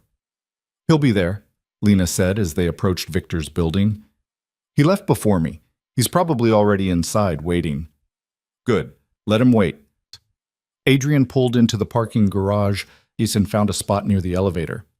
We're getting your things and leaving. That's all. You don't owe him explanations. You don't owe him closure. You take what's yours and you walk away. What if he doesn't let me? Then I handle it. Adrian's voice was steel wrapped in silk. But he's not going to touch you. He's not going to intimidate you. And he's sure as hell not going to convince you to stay. They rode the elevator to the 14th floor in silence. Lena's heart hammered so hard she could hear it in her ears. When the doors opened, Adrian stepped out first, scanning the hallway like he expected an ambush. The apartment door was unlocked. Victor was inside. Lena could hear him before she saw him, the sharp sounds of drawers being yanked open, objects hitting the floor. She pushed through the door and found him in the bedroom, systematically pulling her clothes from the closet and throwing them onto the bed. Packing for you, Victor said without looking up.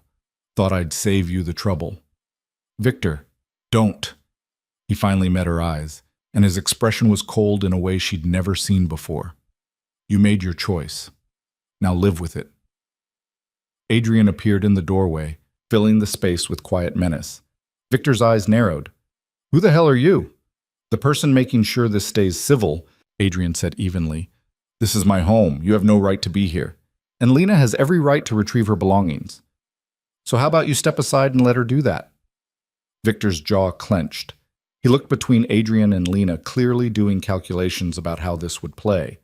Finally, he stepped back with exaggerated courtesy. Fine. Take your shit. All of it. I don't want anything of yours contaminating my space. He gestured at the bed. I've already started. Feel free to finish. Lena moved to the closet on unsteady legs. Most of her clothes were already in a pile. The dresses Victor had deemed inappropriate. The jeans he'd said made her look cheap. The sweaters she'd bought before meeting him. Everything that had been hers before she'd learned to dress for his approval. She grabbed suitcases from the top shelf and started packing mechanically. Behind her, she could feel Victor's presence like pressure against her back. You're really doing this, he said, walking away from everything. Yes. Because of him? Victor's voice dripped contempt. Some stranger who's probably using you? Who saw an easy target and convinced you that your fiancé was the problem? Adrian laughed, low and without humor. Project much? Excuse me? You're describing yourself, targeting someone vulnerable, isolating them, convincing them they're the problem when you're the one who's broken. Adrian's expression remained neutral, but his eyes were dangerous. The difference is, I'm not threatened by her having opinions. I don't need to control her to feel powerful. You don't know anything about our relationship. I know enough. I know you ordered her dinner without asking what she wanted. I know you criticized her career, her posture, her friends. I know you set a deadline for her to quit the only job that made her happy. Adrian stepped further into the room. I know you're exactly the kind of man who drives someone to therapy, then blames them for needing it. Victor's face flushed with rage. Get out of my apartment. As soon as Lena has her things. I could call the police. Have you arrested for trespassing? You could try, but then I'd have to explain to them about the cohabitation agreement you had her sign. The one your lawyer drafted to protect your assets, not hers. The one that might not hold up in court if anyone actually looked at it. Adrian's smile was razor thin. Go ahead, make this a legal issue. I'd love to see how that works out for you. Victor's hands clenched into fists. For a moment, Lena thought he might actually swing, but he was too controlled for that, too aware of consequences. You're making a mistake, Victor said, turning back to Lena. Both of you. You think he's going to save you? Take care of you? He doesn't care about you. He's just another man with an agenda. Maybe, Lena said, folding a sweater into her suitcase. But at least he doesn't pretend to love me while slowly dismantling who I am. I do love you. The outburst was sudden, raw. Everything I've done has been because I love you, because I wanted to help you be better, be more. You wanted to help me be what you needed me to be. That's not love, Victor. That's ownership. Jesus Christ. Victor ran his hands through his hair. You sound like a self-help book, like some therapy session garbage. This is real life, Lena. Real life requires someone to make decisions, to lead. I was trying to be that person for you. I didn't ask you to be. You didn't have to ask. You were barely functioning when I met you. Fresh out of college, no direction, no plan. I gave you structure, purpose, a future. Lena paused, a dress half folded in her hands. I had purpose. I had the library. I had friends. I had a life that was mine. You took all of that and replaced it with your version of what my life should look like. Because my version was better. For you. It was better for you. Lena stuffed the dress into the suitcase. I was never part of the equation. That's bullshit. You were the whole equation. Everything I did was for us. No, everything you did was to create the perfect wife for your perfect career. I was just the raw material you were trying to shape. Victor's expression crumbled into something uglier. You know what? Fine. Go. Run off with your knight in expensive suits. See how long he sticks around when he realizes how much work you are, how needy, how emotional, how utterly incapable of handling real life. Adrian moved so fast Lena almost missed it. One moment he was by the door, the next he was inches from Victor's face. Say one more word like that, and I'll forget I'm trying to be civilized, Adrian said quietly. Victor held his ground, but something in his eyes flickered. You threatening me? I'm promising you that if you speak to her like that again, you'll regret it. Big talk from a stranger. Try me. The two men stared at each other, testosterone and rage filling the air between them. Then Victor stepped back with a bitter laugh. Whatever, take her. She's your problem now. He walked out of the bedroom, and Lena heard the front door slam a moment later. The silence that followed was deafening. Lena sank onto the edge of the bed, surrounded by half-packed suitcases and the scattered remains of a life she'd tried to build. I can't believe I almost married him. You didn't know, Adrian said, his voice gentler now. That's how people like him work. They're perfect until you're trapped. Then they show you who they really are, piece by piece, until you can't remember what you signed up for. Your sister, Elena. Was her husband like Victor? Adrian was quiet for a moment. Worse. Victor's a small-time controller who thinks he's helping. Elena's husband was a calculated abuser who knew exactly what he was doing. But the pattern's the same. Isolate, criticize, diminish, control. How did she... Lena couldn't finish the question. He pushed her down the stairs, called it an accident, cried at the funeral about his beloved wife's tragic fall. Adrian's voice was flat, emotionless. The police believed him. Her friends believed him. Everyone believed him except me. I'm sorry. Don't be. Just don't end up like her. That's all I want. Adrian grabbed one of her suitcases. Come on, let's get the rest of your things and get out of here. They packed in silence, moving through the apartment like archaeologists excavating a disaster site. Lena took her books, the ones Victor had called clutter. Her photographs, the ones he'd said didn't match the aesthetic. Her small collection of vinyl records, outdated and wasteful, according to him. Every item was evidence of who she'd been before she'd learned to erase herself. The jewelry box on the dresser caught her eye. Inside was the engagement ring Victor had presented at an expensive restaurant 6 months ago, with half his law firm watching. 3 carats, princess cut, exactly what his mother had suggested. Lena had never liked it. Too big, too flashy, too much like a brand-marking ownership. She left it on the dresser. In the bathroom, she grabbed her toothbrush and prescriptions, avoiding her reflection in the mirror. She looked wrecked, mascara smudged, eyes red, hair falling out of the neat style she'd forced it into that morning. Adrian appeared in the doorway. "You get everything?" "I think so." "Check the closet again. People always forget something." Lena walked back to the bedroom and opened the closet one more time. In the back, pushed behind Victor's suits, she found a small cardboard box. Inside were things she'd thought were lost. Letters from college friends, a journal from her semester abroad, photographs from before Victor. Evidence of the person she used to be. She added the box to her suitcase and zipped it closed. "Now I have everything." They loaded the car in 3 trips. Clothes, books, small furniture pieces that had been hers. Not much, considering she'd lived here for 6 months. But more than Victor probably thought she deserved. As Adrian pulled out of the parking garage, Lena looked up at the 14th floor window. The lights were on. She could see Victor's silhouette moving behind the curtains, pacing. Then they turned the corner and the building disappeared behind them. "Where to?" Adrian asked. Lena thought about the apartment he'd offered, the key waiting at the front desk, the space that could be hers without conditions or expectations. "The apartment you mentioned, the one you own." "You sure?" "No, but I'm doing it anyway." Adrian smiled slightly and changed lanes, heading toward a different neighborhood, a different building, a different version of Lena's life. They arrived 20 minutes later. The doorman who'd shown Lena the apartment earlier in the week greeted them with professional discretion, helping carry suitcases to the elevator without asking questions. Apartment 2407 looked exactly as Lena remembered. Empty but not sterile. Waiting but not demanding. Just space. Just possibility. Adrian set down the last suitcase and looked around. "It's not much. Furniture's basic, but it's clean and it's yours for as long as you need it." "How much is rent?" "Don't worry about that right now." "Adrian, I can't just—" "You can, and you will, because fighting about rent while you're rebuilding your life is pointless." He pulled out his phone. "I'm having some groceries delivered. Basics. Coffee, eggs, bread. Enough to get you through the weekend." "You don't have to do all this."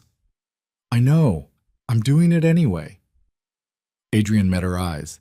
"You've spent months having someone control every aspect of your life. Let me help without making it another cage."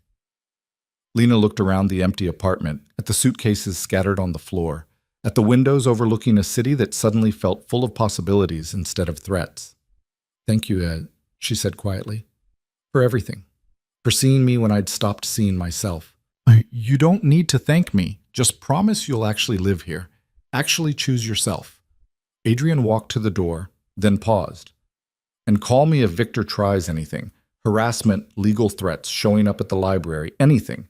I meant what I said about protecting you." "Why? Why do you care so much?" Adrian was quiet for a long moment. "Because Elena called me 3 weeks before she died. Said she was scared. Said she didn't know how to leave. And I told her to wait, to be smart, to make a plan. I gave her advice when what she needed was immediate action. And she died because I prioritized caution over urgency. That wasn't your fault, wasn't it? I knew he was dangerous. I knew she was trapped. And I still told her to wait." Adrian's expression was haunted. "So when I saw you in that restaurant, shrinking under Victor's criticism, I saw her. Saw another chance, saw a way to maybe do it right this time. I'm not a second chance for your guilt." "No, you're your own first chance. I'm just making sure you get to take it." Adrian pulled open the door. "Get some sleep. Tomorrow starts the hard part, rebuilding. But tonight, you're safe. You're free. That's enough." He left before Lena could respond, the door clicking shut behind him. Lena stood alone in the silent apartment, surrounded by suitcases and possibility. Outside the windows, the city glittered, millions of lives being lived, millions of choices being made. Millions of people figuring it out as they went. She was one of them now, free to fail, free to struggle, free to be herself without permission. The thought was terrifying and exhilarating in equal measure. Her phone buzzed. A text from Victor. "You're going to regret this. Come back now and we can pretend this never happened." Lena deleted it without responding. Another text, seconds later. "I'm serious, Lena. You have until midnight. After that, I'm done trying to save you from yourself." She blocked his number. Then, because she could, because no one was telling her what to do or when to do it, Lena opened her suitcase and pulled out the journal she'd found in Victor's closet, the one from her semester abroad in Italy, when she'd been 21 and convinced she could do anything. She flipped through pages of cramped handwriting, reading about adventures and mistakes, and the fierce certainty of someone who hadn't learned to doubt themselves yet. On the last page, she'd written, "I think the secret to life is being brave enough to want things, not what you're supposed to want, not what looks good on paper, but what actually makes you feel alive." Lena read it 3 times, feeling something crack open in her chest. When had she stopped wanting things? When had she traded alive for acceptable? She didn't know exactly. Couldn't pinpoint the moment when she'd learned to silence her own voice. But she knew, sitting in this empty apartment with her scattered belongings and her uncertain future, that she was done being quiet. The grocery delivery arrived at 9. Adrian had ordered too much, like he was afraid she might starve without options. Lena put things away in the empty kitchen cabinets, feeling strange and untethered without Victor's voice telling her the correct way to organize a pantry. She made toast because she could, ate it standing up in the kitchen because no one was there to tell her to use a plate, made a second piece just because she wanted it. Small rebellions, tiny assertions of autonomy, they felt like revolution. At 11, exhausted and wrung out, Lena unpacked one suitcase and made the bed with sheets Adrian had apparently had delivered earlier. They smelled like fabric softener and possibility. She climbed under the covers and stared at the ceiling, waiting for panic or regret or the crushing weight of having made a terrible mistake. But all she felt was tired. Bone deep, soul tired. The kind of exhaustion that came from carrying something heavy for too long and finally setting it down. Her phone buzzed one more time. Not Victor. She'd blocked him. Someone else. Marcus, her supervisor from the library. "Heard through the grapevine you had a big night. You okay?" Lena typed back. "I left him. I'm okay. I'll be at work Monday." Marcus's response was immediate. "Proud of you. See you Monday. Don't be late." Lena smiled despite herself, set an alarm, turned off the light. And for the first time in months, she fell asleep without the weight of someone else's expectations pressing down on her chest. She woke the next morning to sunlight streaming through unfamiliar windows and the disorienting sensation of not knowing where she was. Then memory returned. The restaurant, the confrontation, the apartment, the escape. Freedom. Lena lay in bed for a long moment, listening to the city sounds outside. No Victor telling her to get up, no schedule dictating her morning, no one's needs to consider except her own. She could stay in bed all day if she wanted, could eat cereal for breakfast and lunch, could wear pajamas until noon. The possibilities felt overwhelming. Her phone showed Saturday morning, 9:15. 3 missed calls from a number she didn't recognize, probably Victor calling from his office line. She deleted the notifications without listening to the voicemails. There was also a text from Adrian, sent at 7 a.m. "Coffee place on the corner is excellent. My treat. Take the day to settle in. Call if you need anything." Lena showered in the unfamiliar bathroom, dressed in clothes that were hers and hers alone, and ventured out to find the coffee place Adrian had mentioned. The neighborhood was different from Victor's, less aggressively upscale, more actually lived in. She passed a bookstore, a yoga studio, a small park where people were walking dogs. Normal life. Regular people doing regular things. She'd forgotten what that looked like. The coffee shop was crowded with Saturday morning regulars. Lena ordered a latte and a croissant, paid with her own debit card, and found a seat by the window. No one told her what to order. No one suggested she didn't need the pastry. No one criticized her choice of seat or her posture or the way she held her cup. She was just a person having coffee. Anonymous. Free. The normalcy of it made her throat tight. Her phone rang. An unknown number, but a local area code. Lena answered cautiously. Ms. Carter? A woman's voice, professional and warm. This is Jennifer Park. I'm an attorney. Adrian Voss asked me to reach out to you regarding your situation with Victor Hale. Lena's stomach clenched. What situation? The cohabitation agreement you signed. Adrian sent me a copy, and I have some concerns about its enforceability. Would you be available to meet this afternoon? I'd like to review it with you. Make sure you understand your rights. I don't know if I can afford. Adrian's covering my retainer. This consultation is at no cost to you. A pause. He's concerned Mr. Hale might try to use that agreement to intimidate you. I'd like to make sure that doesn't happen. Lena thought about Victor's threats at the restaurant, about taking everything, burning bridges, making sure she had nothing. Okay, she said. When? They set a time for 2 p.m. at Jennifer's office in a building Lena recognized as expensive real estate. She hung up feeling both grateful and uneasy about how much Adrian was orchestrating behind the scenes. But then again, Victor had been orchestrating her entire life for months. At least Adrian's orchestration was designed to free her instead of trap her. Lena finished her coffee and walked back to the apartment, taking the long route through the neighborhood. She passed the bookstore again, and on impulse, went inside. The woman behind the counter looked up with a genuine smile. Morning. Can I help you find something? Just browsing. Take your time. We've got new fiction in the front and poetry's in the back left corner. Poetry. Lena thought about the Rilke collection Adrian had given her, about page 47 and the door that supposedly existed in every cage. She found the poetry section and spent 20 minutes reading first lines, letting words wash over her without judgment or purpose. When she left, she'd bought 3 books, 2 poetry collections and a novel about a woman starting over in a new city. Small rebellions, tiny assertions, revolution. Back at the apartment, Lena unpacked the rest of her suitcases, found places for her things in empty closets and bare shelves, put her photographs on the windowsill where they caught afternoon light, arranged her books on the built-in shelves in the living room, not by color but by what she actually wanted to read.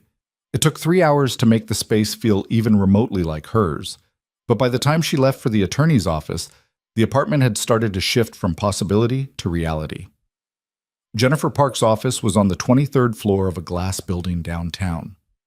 She was younger than Lena expected, maybe mid-30s, sharp-eyed, dressed in a suit that suggested competence without flash. "Thank you for coming," Jennifer said, gesturing to a chair across from her desk. "I've reviewed the cohabitation agreement you signed with Mr. Hale. I have to say it's one of the more one-sided documents I've seen in a while. That bad? It essentially protects all of his assets while claiming any property you acquired during your cohabitation belongs to him, including gifts, shared expenses, even things you purchased yourself if you used a joint account." Jennifer leaned back in her chair. "The good news is it's probably not enforceable. The bad news is he can still use it to threaten you, tie you up in legal proceedings, make your life difficult." Lena's chest tightened. "So what do I do?" "You document everything. Keep records of what you brought into the relationship, what you purchased yourself, what's legitimately yours. If he tries to claim you took his property, you'll need evidence." Jennifer pulled out a legal pad. "Walk me through what you left behind at his apartment. What did you take? What did you leave?" Lena described the engagement ring, the expensive dresses Victor had bought, the furniture he'd selected, everything she'd walked away from. "Smart," Jennifer said, making notes. "Leaving the ring was the right call. It could be argued as a conditional gift, and returning it avoids complications." She looked up. "Did he ever make threats? Physical, emotional, financial?" "Last night, at dinner, he said he'd make sure I couldn't get hired anywhere, that he had connections. Empty threats, most likely, but we'll be prepared if he tries to follow through." Jennifer's expression was all business. "Here's what I need you to do. No contact with him. If he calls, texts, shows up at your work, document it, but don't respond. If he escalates, we file for a restraining order. If he tries to use that cohabitation agreement, we challenge it in court. But the most important thing is you don't engage. What if he shows up at the library? I can't avoid him forever." "You don't avoid him. You just don't engage. If he approaches you, you say, 'I have nothing to say to you,' and you walk away. If he persists, you call the police. You document every interaction. Jennifer met Lena's eyes. Men like Victor rely on intimidation. They count on you being too afraid or too tired to fight back. The moment you actually push back with legal resources, they usually fold. He's a lawyer. He knows how this works. He's a corporate attorney who handles contracts and depositions. I'm a family law specialist who's dealt with dozens of coercive relationships. Trust me when I say I'm better at this than he is. Jennifer slid a business card across the desk. My cell number's on there. You call me day or night if anything happens. Anything at all. Lena took the card with shaking hands. Adrian's paying you for all this? He is. And before you feel guilty about it, know that he insisted. Said he had resources and you needed protection, and that was the end of the discussion. Jennifer's expression softened slightly. He also said you'd probably try to refuse help because you've been conditioned to think you don't deserve it. So I'm telling you the same thing I told him. Take the help. Fight the battles you need to fight. Don't waste energy on pride. Lena left the office an hour later with a folder full of documents, a plan for potential legal action, and the strange sensation of having someone competent and fierce in her corner. The sun was setting when she got back to the apartment. She made dinner, pasta with butter and garlic, simple and comforting, and ate it while sitting on the floor because the apartment didn't have a dining table yet. Her phone buzzed. Not Victor this time. Adrian. Jennifer said the meeting went well. She's terrifying in the best possible way, Lena typed back. That's why I hired her. You settling in okay? Yeah, it's strange, but good strange. Good. Get some rest. Tomorrow's Sunday. Take the day for yourself. Lena stared at the message. Take the day for yourself.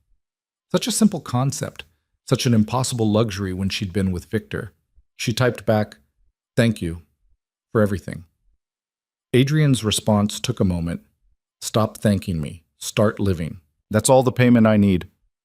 Lena set down her phone and looked around the apartment, at her books on the shelves, her photographs on the windowsill, her things in her space, arranged the way she wanted them. For the first time in longer than she could remember, she was alone. Really, truly alone. Not lonely, not abandoned, just alone with herself and her choices and her uncertain future. And it felt like the beginning of something she couldn't yet name. She climbed into bed early, exhausted from the emotional weight of the past 48 hours. Outside her window, the city hummed with Saturday night energy, people living their lives, making their choices, being themselves without permission. Tomorrow she'd join them. Tomorrow she'd figure out how to be Lena Carter again, not Victor's fiancé. Not anyone's project or possession, just herself, whoever that turned out to be. But tonight, in this quiet apartment with clean sheets and no one's expectations, she let herself simply exist. And for the first time in a very long time, that was enough. Sunday morning arrived with rain drumming against the windows and the kind of gray light that made the city look softer around the edges. Lena woke without an alarm for the first time in months, rolled over, and stared at the ceiling of her new bedroom. No Victor beside her checking his phone. No schedule dictating when she needed to be awake. No expectations except the ones she set for herself. The freedom of it still felt surreal. She made coffee in the small kitchen, stood at the window, watching rain slide down the glass, and felt the weight of everything that had happened settle into her bones. 3 days ago she'd been engaged, living in Victor's apartment, planning a wedding she didn't want. Now she was alone in a strange apartment with nothing figured out except that she wasn't going back. Her phone sat on the counter, deliberately face down. She'd turned off notifications last night, needing silence more than connection. But curiosity won eventually, and she flipped it over to find 17 missed calls from Victor's mother, a handful of texts from numbers she didn't recognize, and one message from Adrian sent at 6 a.m. Take the day, rest, rebuild. I'm here if you need me. Lena typed back, I'm okay. Thank you. The response came immediately, like he'd been waiting. Okay isn't good enough, but it's a start. She smiled despite herself, set down the phone, and tried to figure out what people did on Sundays when no one was telling them what to do. The answer, apparently, was nothing and everything. She read for an hour, unpacked another box, reorganized her books twice because she could, made eggs for lunch, and ate them standing at the counter. Took a shower that lasted 30 minutes because there was no one timing her water usage or complaining about steam. Small freedoms. Meaningless to anyone watching. Revolutionary to someone who'd forgotten they existed. Around 3 p.m., her phone rang. Not Victor or his mother. Marcus from the library. "Hey," he said when she answered. "Just checking in. You mentioned you'd be at work Monday, but wanted to make sure you're actually okay." "I'm okay." That's what everyone says right before they fall apart. Marcus's voice was gentle. "I've been there, remember? The day after my wife left, I showed up to work like nothing happened. Lasted until noon before I had a breakdown in the storage closet." Lena laughed, despite the tightness in her chest. "I'm not going to break down in the storage closet." "Good, because we need that space for books, not emotions." A pause. "Seriously, though, you need time off. You take it. You need to talk. I'm around. You need anything else, you say so." "I need to work. I need normal." "Then normal it is. See you tomorrow at 9. Marcus hung up before Lena could thank him, which was probably intentional. The afternoon stretched into evening. Lena ordered Thai food, green curry, not pad Thai, and ate it while watching rain turn the city lights into watercolor smears. Her phone stayed quiet. No Victor, no Eleanor, no crisis demanding immediate attention. Just silence and the sound of rain and the strange peace of being alone with herself. She went to bed early, nervous about Monday in a way that felt both reasonable and ridiculous. It was just work, just the library, just her life continuing in the one place that had stayed constant through everything else. But it was also the first day of actually being the person she'd chosen to become. No safety net of Victor's approval, no fallback plan if independence turned out to be harder than she'd imagined. Just her, figuring it out. Monday morning came too fast and exactly on time. Lena dressed in clothes that were hers, jeans Victor had hated, a sweater he'd called frumpy, boots he'd said were too casual. She looked in the mirror and barely recognized the woman staring back. Not because she looked different, because she looked like herself. The library opened at 9. Lena arrived at 8:45, unlocked the side door with her key, and found Marcus already inside sorting through returned books. "You're early," he said without looking up. "So are you." "I'm always early. You're usually running late because Victor needed something." Marcus glanced at her. "No Victor this morning?" "No Victor ever again." "Good." He handed her a stack of books. "Fiction section needs restocking, and Mrs. Patterson called asking about the new large print mysteries. They're in the back if you want to set some aside for her." Normal. Blessed, ordinary, predictable, normal. Lena fell into the rhythm of work like slipping into comfortable clothes, shelving books, helping patrons, answering questions about library hours and overdue fees and whether they had that book everyone was talking about. The Henderson twins came in after school and argued over the graphic novels. Mr. Chen renewed his automotive manual again. Life continuing like the past week hadn't exploded her entire existence. Around 2 p.m., the library door opened and Lena looked up from the circulation desk to see Victor walking in. Her entire body went cold. He looked terrible. Rumpled suit, dark circles under his eyes, the kind of exhaustion that came from not sleeping. But his expression was controlled, calm, the mask of reasonableness he wore when he was about to make an argument he'd already decided he'd win. "Lena." He approached the desk with his hands visible, non-threatening. "Can we talk?" "No." 5 minutes. Please, just let me explain." "There's nothing to explain. We're done." "We're not done until I say we're done." The words came out sharper than he'd probably intended. He caught himself, softened his voice. "I mean, we have things to discuss, practical things. Your stuff at the apartment, the engagement announcement, what we tell people." "I took my stuff. The engagement is off. Tell people whatever you want." Victor's jaw clenched. "You're being unreasonable." "I'm being clear. There's a difference." "Lena." He reached across the desk like he was going to take her hand, and she stepped back. The movement was instinctive, defensive, and something flickered across his expression, hurt or anger or some combination. Marcus appeared from the back office like he'd been waiting for this exact moment. "Sir, can I help you with something? Are you looking for a book?" Victor barely glanced at him. "I'm talking to my fiancé." Your ex-fiancé, Lena corrected. And I'm working. You need to leave. I'm not leaving until we talk about this properly, like adults.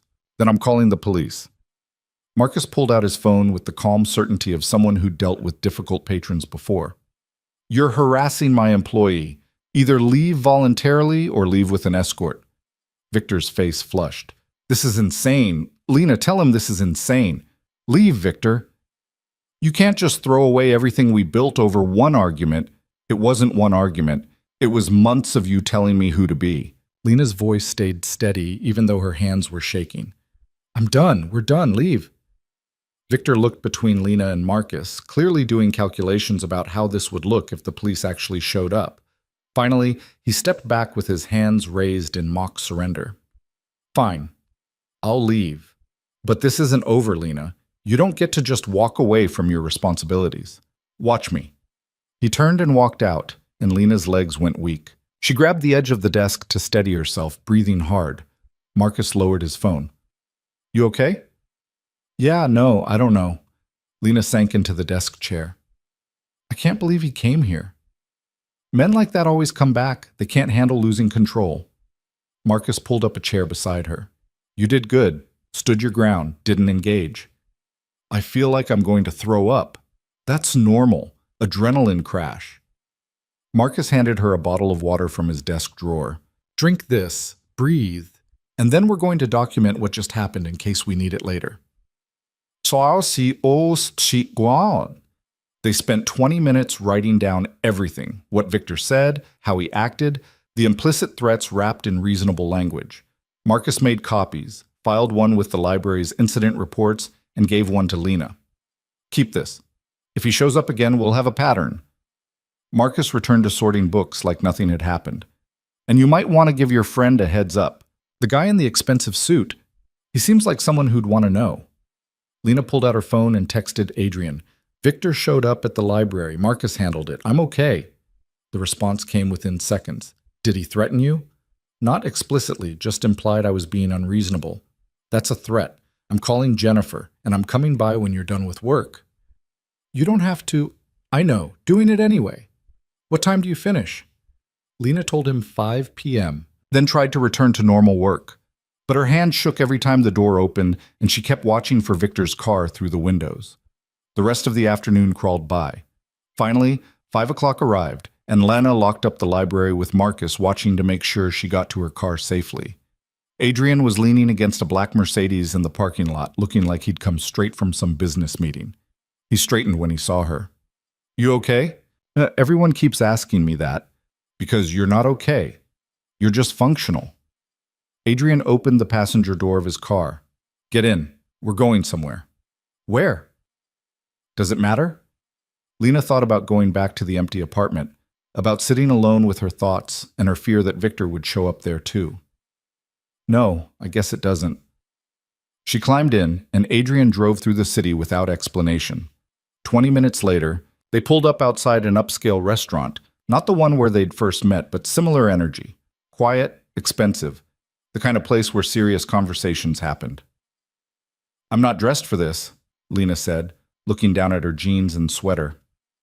You're fine. Come on. Inside, the host greeted Adrian by name and led them to a private table in the back. Lena waited until they were seated before asking, What are we doing here? Having dinner, talking, making sure you're actually processing what happened instead of just surviving it. Adrian ordered wine without asking if she wanted it, then seemed to catch himself. Sorry, do you want wine? Or something else? The self-correction was so unlike Victor that Lena almost laughed. Wine is fine. They ordered food. Adrian asked what she wanted instead of deciding for her, and sat in the kind of comfortable silence that felt rare and valuable. Finally, Adrian said, Jennifer's drafting a cease and desist letter. If Victor contacts you again, we send it. If he violates it, we file for a restraining order. That seems extreme. It's necessary. Men like him escalate when they realize they're losing control. Adrian's expression was serious. I've seen it before. They start with reasonable requests, then move to implied threats, then actual intimidation. We stop it now before it gets worse. What if I'm overreacting? What if he was just trying to talk? He showed up at your workplace after you explicitly ended the relationship. That's not talking. That's boundary violation. Adrian leaned forward. Lena, you need to stop second-guessing yourself. Stop wondering if you're being too harsh or too sensitive. Victor spent months conditioning you to doubt your own judgment. Don't let him win even after you've left. The words hit harder than they should have. I don't know how to trust myself anymore. Then trust me until you remember how. Adrian's voice was gentle but firm. I'm telling you that what he did today was wrong, that your reaction was appropriate, that leaving him was the right choice. You don't have to believe it yet. Just don't talk yourself out of it. The wine arrived. Lena took a long drink and felt some of the tension in her shoulders ease. Tell me about Elena, she said suddenly. Your sister. What was she like? Adrian was quiet for a long moment. Brilliant, stubborn, convinced she could fix anything with enough effort. He stared into his wine glass. She was a surgeon, trauma specialist, saved lives every day. But she couldn't save herself. What happened? Really? Her husband was a professor, charismatic, well-liked, the kind of man everyone thought was perfect. But behind closed doors, he was controlling, isolated her from friends, criticized her career, made her feel like she was crazy for being unhappy. Adrian's jaw tightened. She called me 3 weeks before she died. Said she was thinking about leaving. I told her to document everything, get a lawyer, do it legally and carefully. I thought I was protecting her. You were trying to help. I was prioritizing process over urgency. I should have told her to leave immediately, should have picked her up that night and driven her somewhere safe. Instead, I gave her a timeline and a plan, and her husband found out she was planning to leave. Adrian met Lena's eyes. He pushed her down the stairs in their home, claimed it was an accident. The police believed him because he was composed and devastated, and she had a history of being unstable, his word for her being unhappy in an abusive marriage. Lena's throat tightened. I'm so sorry. Don't be sorry, just don't make her mistakes. Don't wait. Don't give Victor chances to manipulate the narrative. And don't ever think you're overreacting when your instincts tell you something's wrong. Their food arrived, and they ate in silence for a while. Then Lena asked, What do you actually do? For work? You've never really said. Adrian smiled slightly. I solve problems. For people who can't solve them themselves. That's not an answer. It's the only one you need right now. He set down his fork. But if you're asking whether I'm legitimate or dangerous, the answer is both. I operate in spaces where the law is too slow or too corrupt to help. I have resources, I have connections, and I use them to level playing fields that are fundamentally unfair. That sounds like vigilante justice. It sounds like what happens when the system fails people who need it. Adrian's expression was unreadable.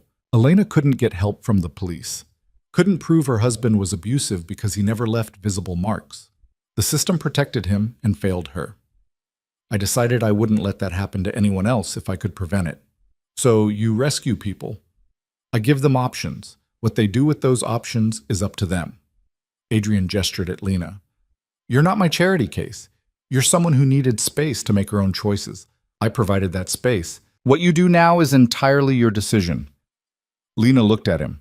This man who'd appeared in her life like a plot device, who'd seen her suffering and refused to look away, who'd given her resources and protection and asked for nothing in return. Why me? She asked quietly. There are thousands of people in situations like mine. Why did you choose to help me? Because I was there. Because I saw it happening. Because not helping would have haunted me. Adrian paused. And because something about you reminded me that some people are still worth saving. The vulnerability in his voice made Lena's chest tight. I'm not sure I'm worth all this effort. That's Victor talking, not you. Adrian's eyes were steady on hers. The real you, the person who loves working at a library, who stands up to controlling mothers-in-law, who had the courage to leave even when it terrified her, that person is absolutely worth it. Lena felt tears burn behind her eyes. I don't know how to do this. How to be alone. How to rebuild. You do it badly at first. You make mistakes. You second-guess yourself. You have moments where you think going back would be easier. Adrian's voice was gentle. And then one day you wake up and realize you're not just surviving anymore. You're actually living. And it's messy and complicated and nothing like the perfect life you thought you wanted, but it's yours.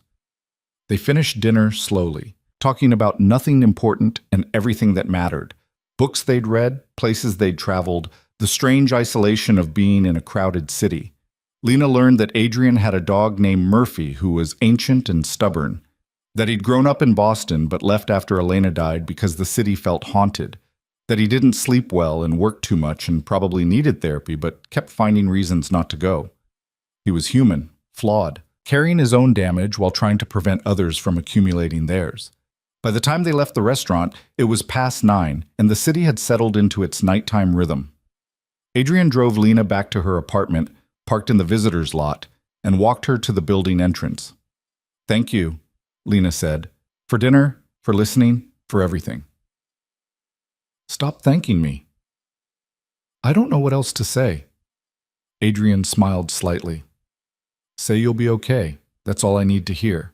"I'll be okay," Lena said, and for the first time she almost believed it. "Good." Adrian turned to leave, then paused. "Lena, if Victor contacts you again, any contact at all, you tell me immediately. Don't try to handle it yourself. Don't give him chances to get in your head." "I won't. I mean it. Men like him are dangerous when they're losing. Don't underestimate what he might do." The seriousness in Adrian's voice sent a chill through her. "You think he'll actually do something?" "I think he's unpredictable. And unpredictable men in positions of power are always a risk." Adrian met her eyes. "Just be careful. Be smart. And don't be alone with him under any circumstances." Lena nodded, and Adrian left without saying goodbye. She watched his taillights disappear into the city traffic, then rode the elevator to the 24th floor, feeling both protected and terrified by how much she'd come to depend on a man she barely knew. The apartment was dark and quiet when she let herself in. Lena turned on lights, locked the door, and stood in the middle of the living room feeling the weight of everything pressing down. She was free. She'd escaped. She'd chosen herself. So why did it still feel so hard? Her phone buzzed. A text from an unknown number. "You made a mistake leaving me. I'm giving you one more chance to fix this before I make things very difficult for you." Victor, texting from a number she hadn't blocked yet. Lena's hands shook as she screenshotted the message and forwarded it to Adrian and Jennifer. Then she blocked the new number and sat down on the floor with her back against the couch. Adrian's response came immediately. "Don't respond. Don't engage. I'm handling it." Jennifer's was equally fast. "This is evidence. Save everything. I'm drafting the cease and desist tonight." Lena sat in the quiet apartment, surrounded by evidence of her new life, and tried not to think about how Victor was somewhere in the same city, angry and unpredictable and possibly dangerous. She thought about calling Adrian, asking him to come back, admitting she was scared, but that felt like weakness, like proving Victor right about her being unable to handle things alone. Instead, she took a shower, made tea she didn't drink, and climbed into bed with her phone on the nightstand and the bedroom door locked. Sleep came eventually, restless and full of dreams about cages with doors that led to other cages. The week that followed established a new rhythm. Work at the library during the day, evenings in the apartment trying to figure out what normal looked like. Victor didn't show up again in person, but the text messages continued from new numbers, sometimes pleading, sometimes angry, always manipulative. Lena forwarded each one to Jennifer and blocked each number. By Thursday, there were enough messages to establish a clear pattern of harassment. Friday afternoon, Jennifer called. "The cease and desist was delivered this morning. Victor's firm received it at 9 a.m. If he contacts you again, we file for a restraining order." What if he ignores it? Then he's in violation and faces legal consequences. Most people stop when they realize there are actual repercussions. Jennifer paused. "How are you holding up?" "I'm okay." That word again. You know, okay isn't the same as good, right? Lena smiled despite herself. "Everyone keeps reminding me." "Because you need reminding. Take care of yourself, Lena, and call me if anything changes." The weekend arrived quiet and uneventful. No messages from Victor, no confrontations, just silence and space and the slow process of figuring out who she was without someone telling her. Saturday evening, Lena's doorbell rang. She checked the peephole and found Adrian standing in the hallway holding a paper bag. She opened the door. "What are you doing here?" "Bringing dinner and checking on you." Adrian held up the bag. "Thai food, green curry, extra vegetables. Am I remembering right?" "You remember my takeout order?" "I remember you mentioned Victor always got it wrong." Adrian stepped inside when she gestured him in. "Figured you deserved the right order at least once." They ate sitting on the floor because Lena still didn't have a dining table, talking about everything except Victor and lawyers and cease and desist letters. Adrian told her about Murphy's latest rebellion against authority, refusing to take his medication, barking at the neighbor's cat, generally being a stubborn old dog. Lena told him about the Henderson twins' latest library drama and Mrs. Patterson's opinions on the new large print mysteries. Normal conversation. Easy and comfortable and surprisingly natural. When they finished eating, Adrian said, "I have something for you." He pulled an envelope from his jet jacket and set it on the floor between them. Inside were keys and a small card. "What is this?" "Title to the apartment. It's in your name now. Yours completely. No rent, no conditions, no strings." Lena stared at the papers. "I can't accept this." "Too late. It's already done." Adrian's voice was calm, non-negotiable. "You need stability, security, a place that's actually yours. This gives you that. This is too much. It's a drop in the bucket compared to what I have. And it's nothing compared to what you need." Adrian leaned back against the couch. "I know you want to do this yourself. Prove you're capable.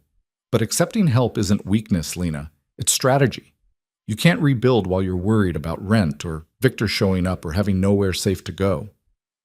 "Why are you doing this?" "Because I can. Because you need it. Because watching you fight for your life while carrying unnecessary burdens is pointless when I can remove some of those burdens." Adrian met her eyes. "Take it. Use it. Build something real here. That's all I'm asking." Lena held the papers with shaking hands. A home. Actually hers. No landlord, no lease, no contingencies. "I don't know how to thank you." "Don't. Just live here. Be happy. That's thanks enough." They sat in silence for a while, and Lena felt something shift between them. Not romantic exactly, though there was attraction humming underneath everything. Something deeper. Recognition of shared damage and the strange intimacy of being seen completely. "Can I ask you something personal?" Lena said finally. "You can ask, doesn't mean I'll answer. Do you do this for everyone? Give them apartments and lawyers and rescue operations?" Adrian considered the question.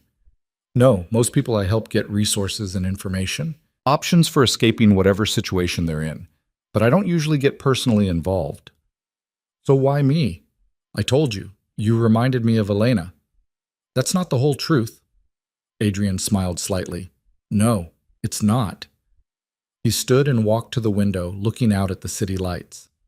"The truth is, I saw something in you that first night. Not vulnerability or weakness. Something else. Strength you'd forgotten you had. And I thought if I could just remove enough obstacles, you'd remember how to use it. And have I? You left Victor. You stood up to his mother. You kept your job.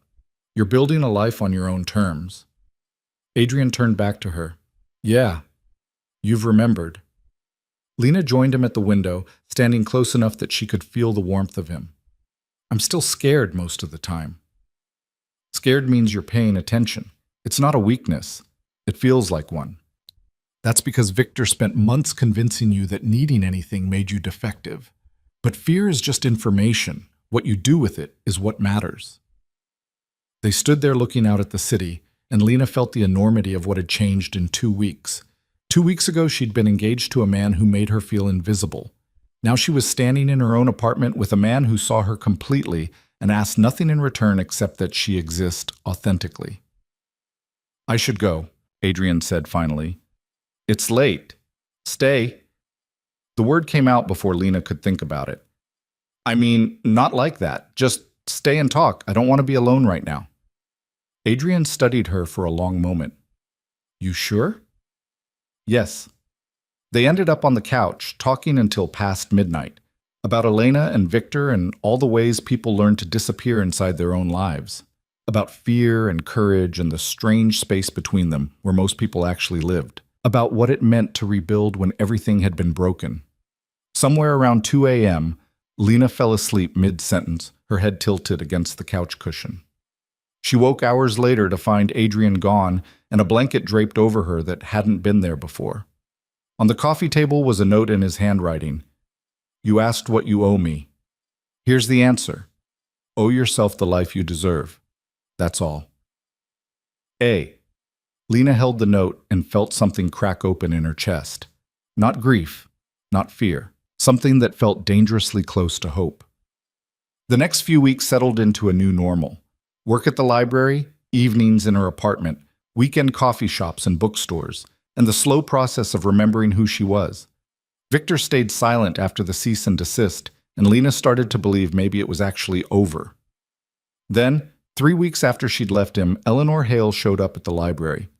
It was a Tuesday afternoon, quiet except for Mr. Chen and his automotive manual. Eleanor walked in like she owned the place, all designer clothes and disapproval, and approached the circulation desk with the same expression she'd worn the last time. "We need to talk," Eleanor said without preamble. "No, we don't." "Yes, we do. About what you've done to my son." Lena kept her voice steady. "I haven't done anything to Victor. I ended a relationship that wasn't working. You humiliated him, made him look like a fool in front of his colleagues. Do you have any idea what that's cost him? I don't care what it's cost him. I care what staying would have cost me." Eleanor's expression hardened. "You ungrateful little—" She caught herself, smoothed her features. "Victor gave you everything, a home, a future, a place in society, and you threw it away because you had some kind of emotional breakdown." "I had clarity. There's a difference." "Clarity?" Eleanor laughed sharply. "You call running off with some stranger clarity? You call destroying your future clarity?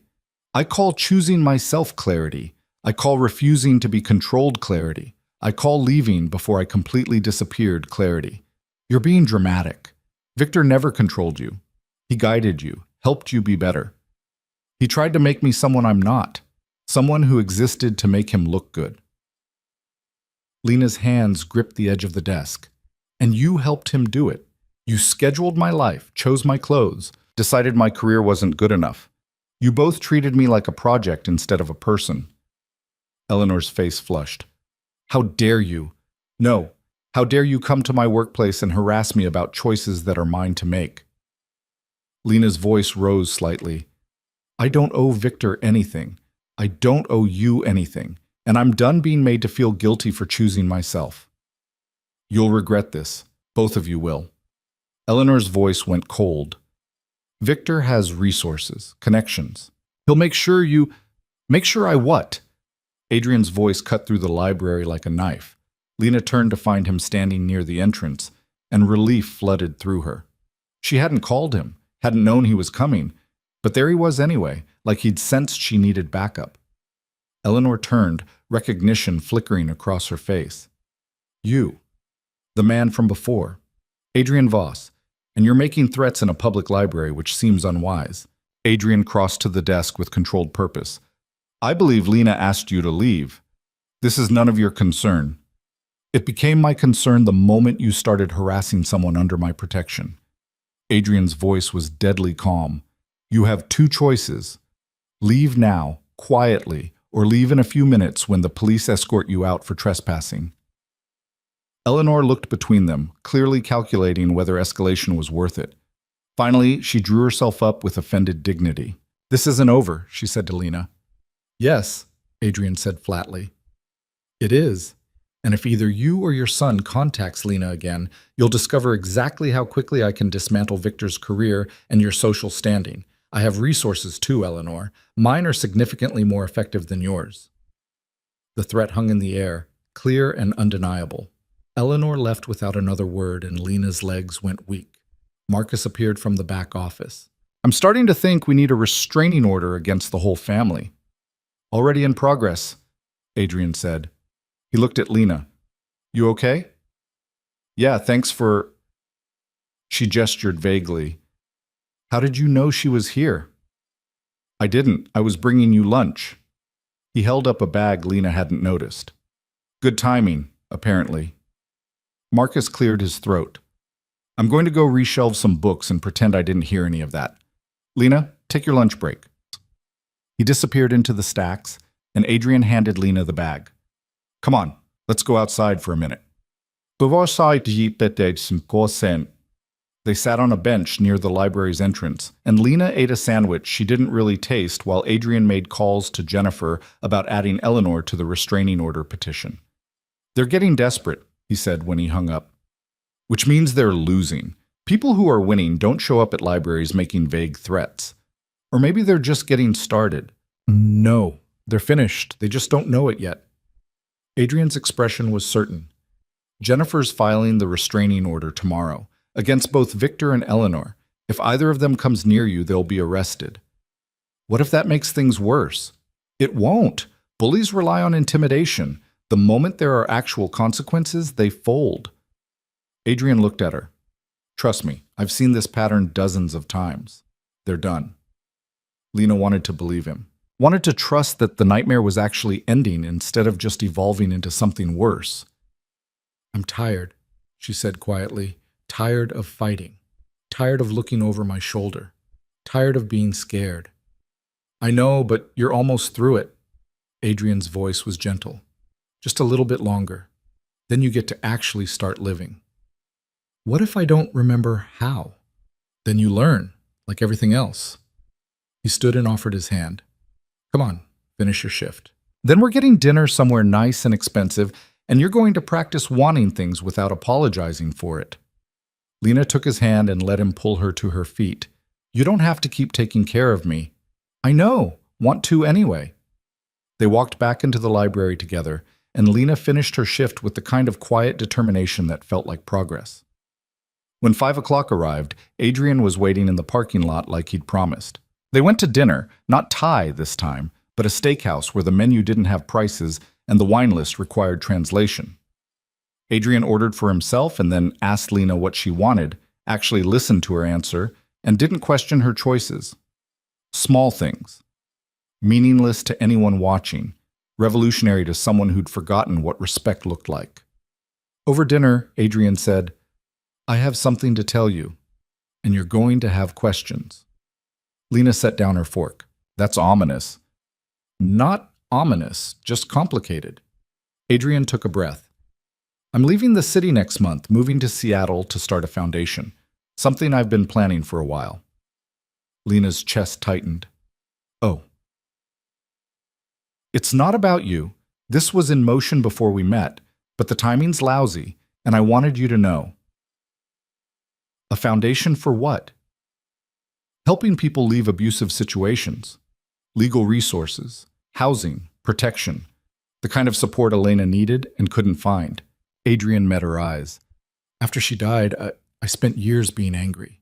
At her husband, at the system, at myself.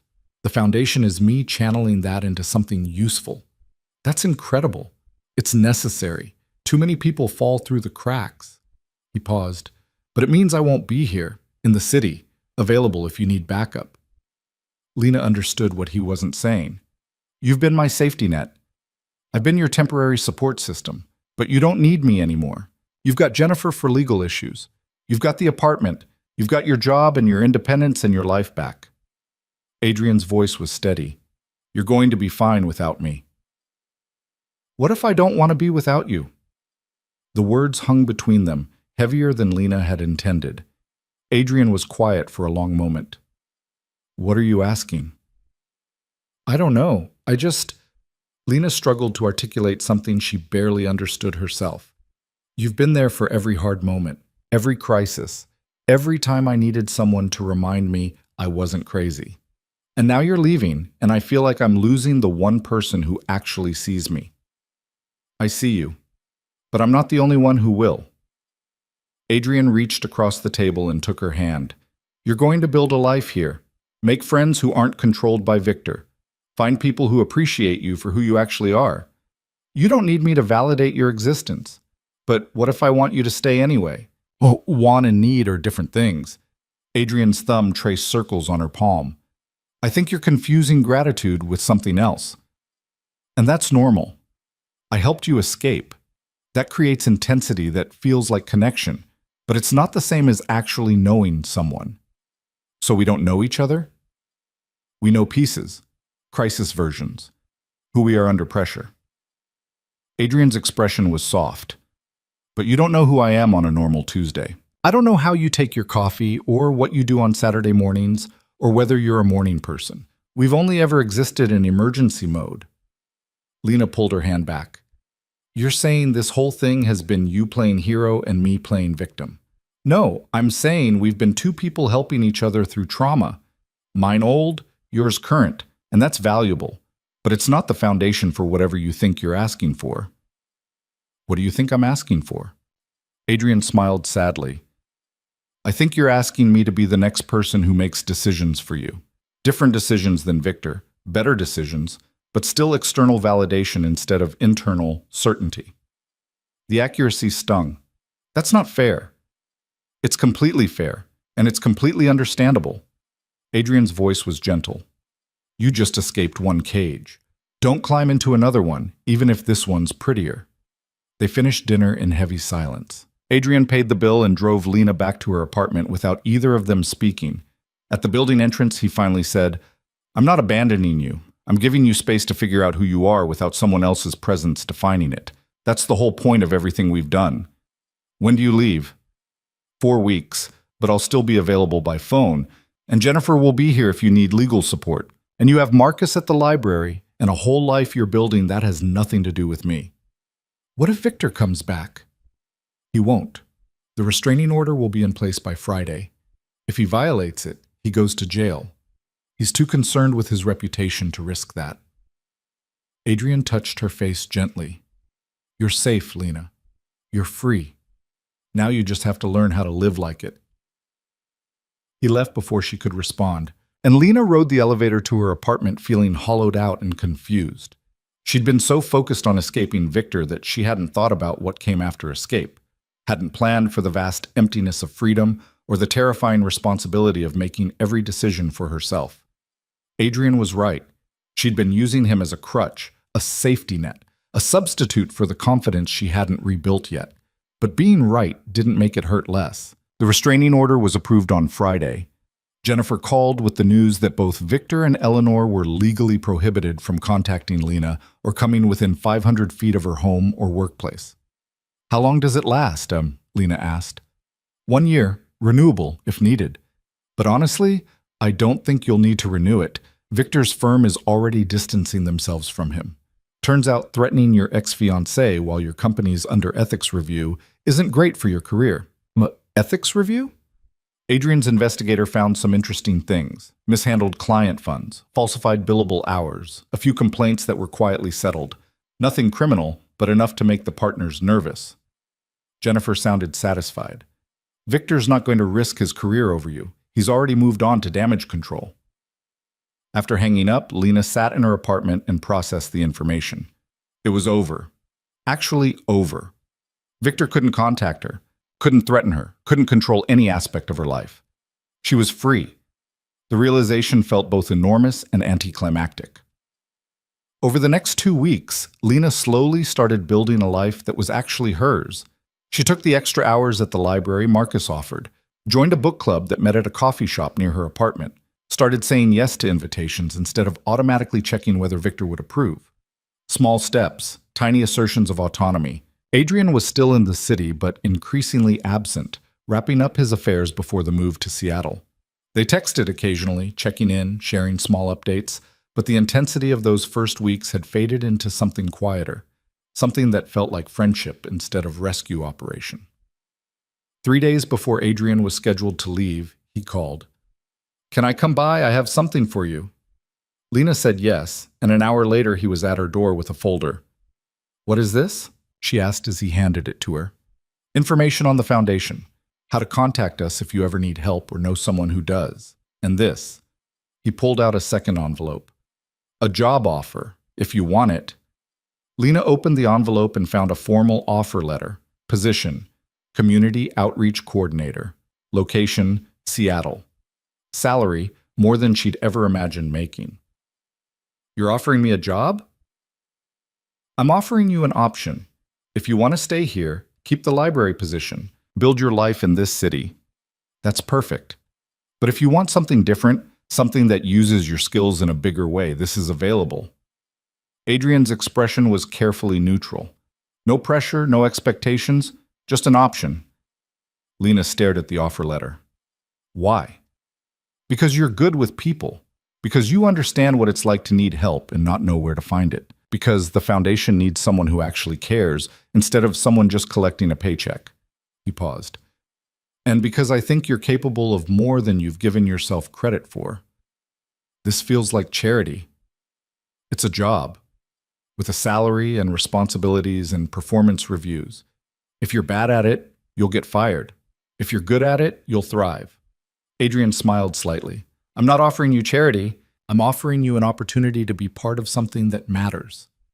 Lena looked at the letter, at the salary and the job description and the possibility of a completely different life in a completely different city. I need to think about it. Of course, take your time. The offer's open-ended. Adrian headed for the door. I'm leaving Saturday morning. If you decide you want the job, let me know. If you don't, that's fine too. Either way, you're going to be okay. He left, and Lena sat with the offer letter for the rest of the evening. Stay in the city she knew, keep the job she loved, build a small, safe life that was entirely hers. Or take a risk on something bigger, move across the country, work for a foundation trying to help people like her. Both options terrified her. Both felt impossible. Friday night, she called Marcus. Can I ask your advice about something? Always. She told him about the job offer, about Adrian leaving, about the choice pressing down on her. Marcus was quiet for a moment. Then he said, What do you want? I don't know. Yes, you do. You're just afraid to say it out loud.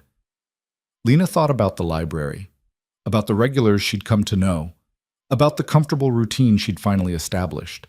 Then she thought about Elena, about all the people who needed help escaping situations like hers, about the possibility of doing work that actually mattered on a larger scale.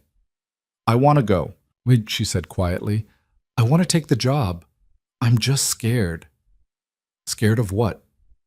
Of failing, of being alone in a new city, of proving Victor right that I can't handle things on my own. Victor was never right about anything, and being scared doesn't mean you're incapable.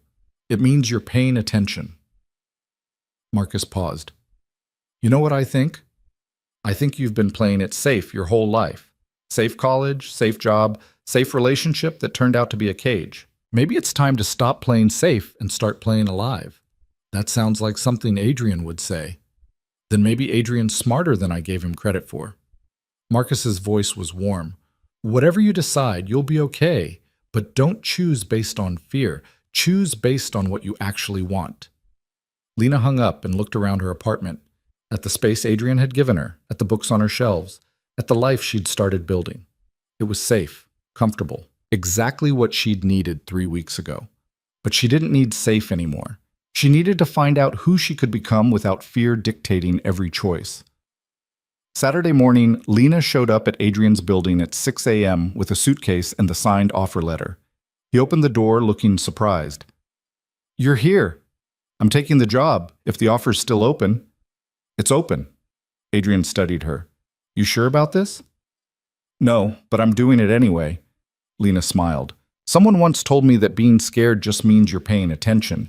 Figured it was time to stop letting fear make my decisions. Adrian smiled, real and warm and proud. Good. Murphy's going to love you. Fair warning, he's a terrible judge of character and will probably think you're amazing immediately. I can live with that. They loaded her suitcase into Adrian's car alongside his own bags, and Lena took one last look at the city she was leaving behind, at the library where she'd found herself, at the apartment where she'd learned to be alone, at the cage she'd escaped and the person she'd been before she remembered she had a choice. Then she climbed into the passenger seat and didn't look back. The drive to Seattle took 3 days. They stopped at roadside diners and cheap motels and talked about everything except what they were doing or what it meant. Adrian told her about the foundation's plans, the people they'd already helped, the systems they were trying to change. Lena told him about the book club she was leaving, about Mrs. Patterson's opinions on romance novels, about the Henderson twins' ongoing graphic novel wars. They existed in the space between emergency and normal, figuring out who they were to each other when crisis wasn't defining their relationship.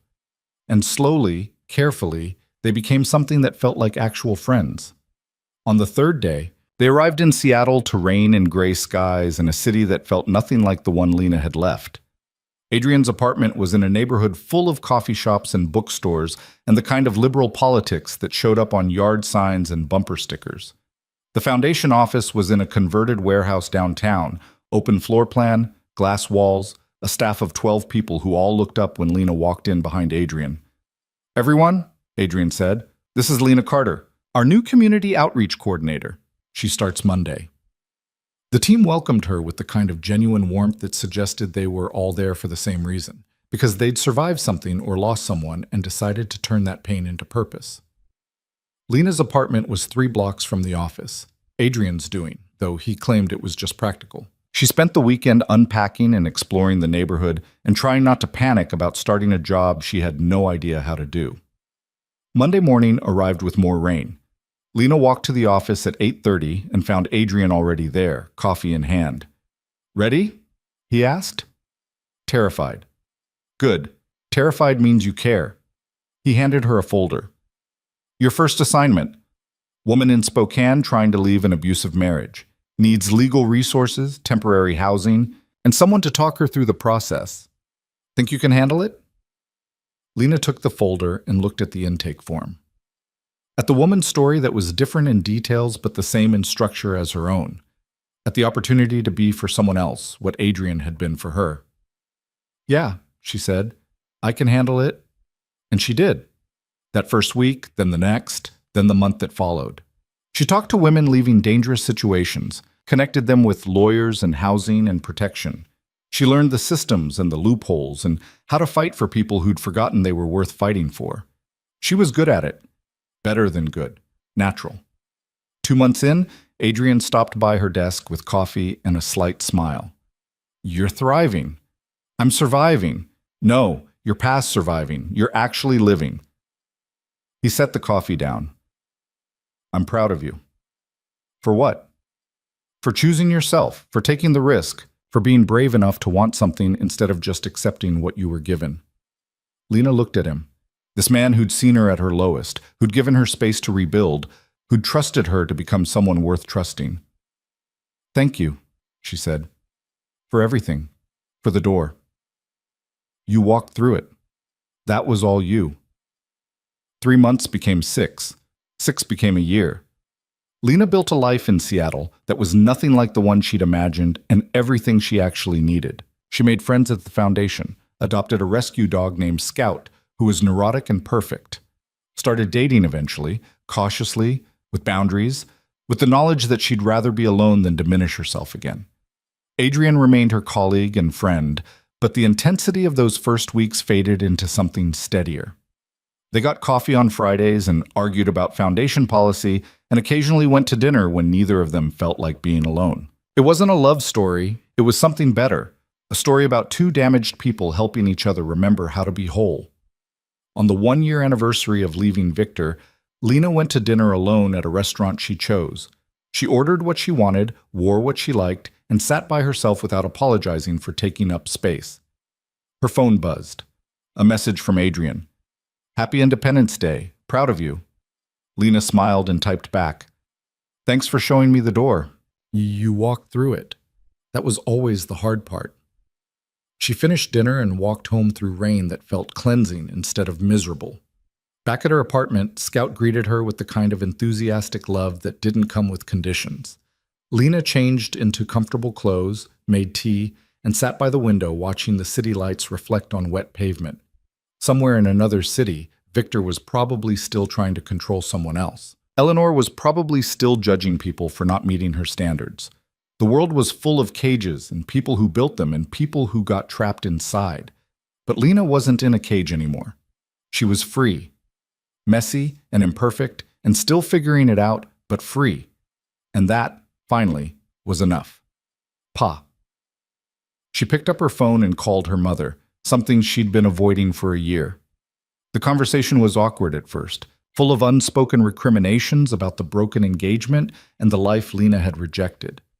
But then her mother said, "You sound different, happier." "I am." "Good. That's all I ever wanted, for you to be happy." It wasn't true. Her mother had wanted her to be married, to be settled, to be safe in all the ways that looked good from the outside. But Lena let her believe it anyway.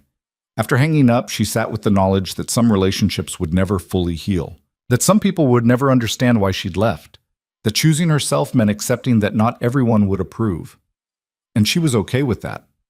More than okay, she was alive. Actually, genuinely, messily alive. And every day she got to wake up and choose herself again. That was the real ending. Not a dramatic confrontation or a perfect resolution, just the quiet certainty that she'd reclaimed the most important thing, her own life, her own choices, her own right to exist on her own terms. The cage had a door. She'd walked through it, and what she'd found on the other side wasn't perfect or easy or anything like she'd imagined. It was just hers, and that made all the difference.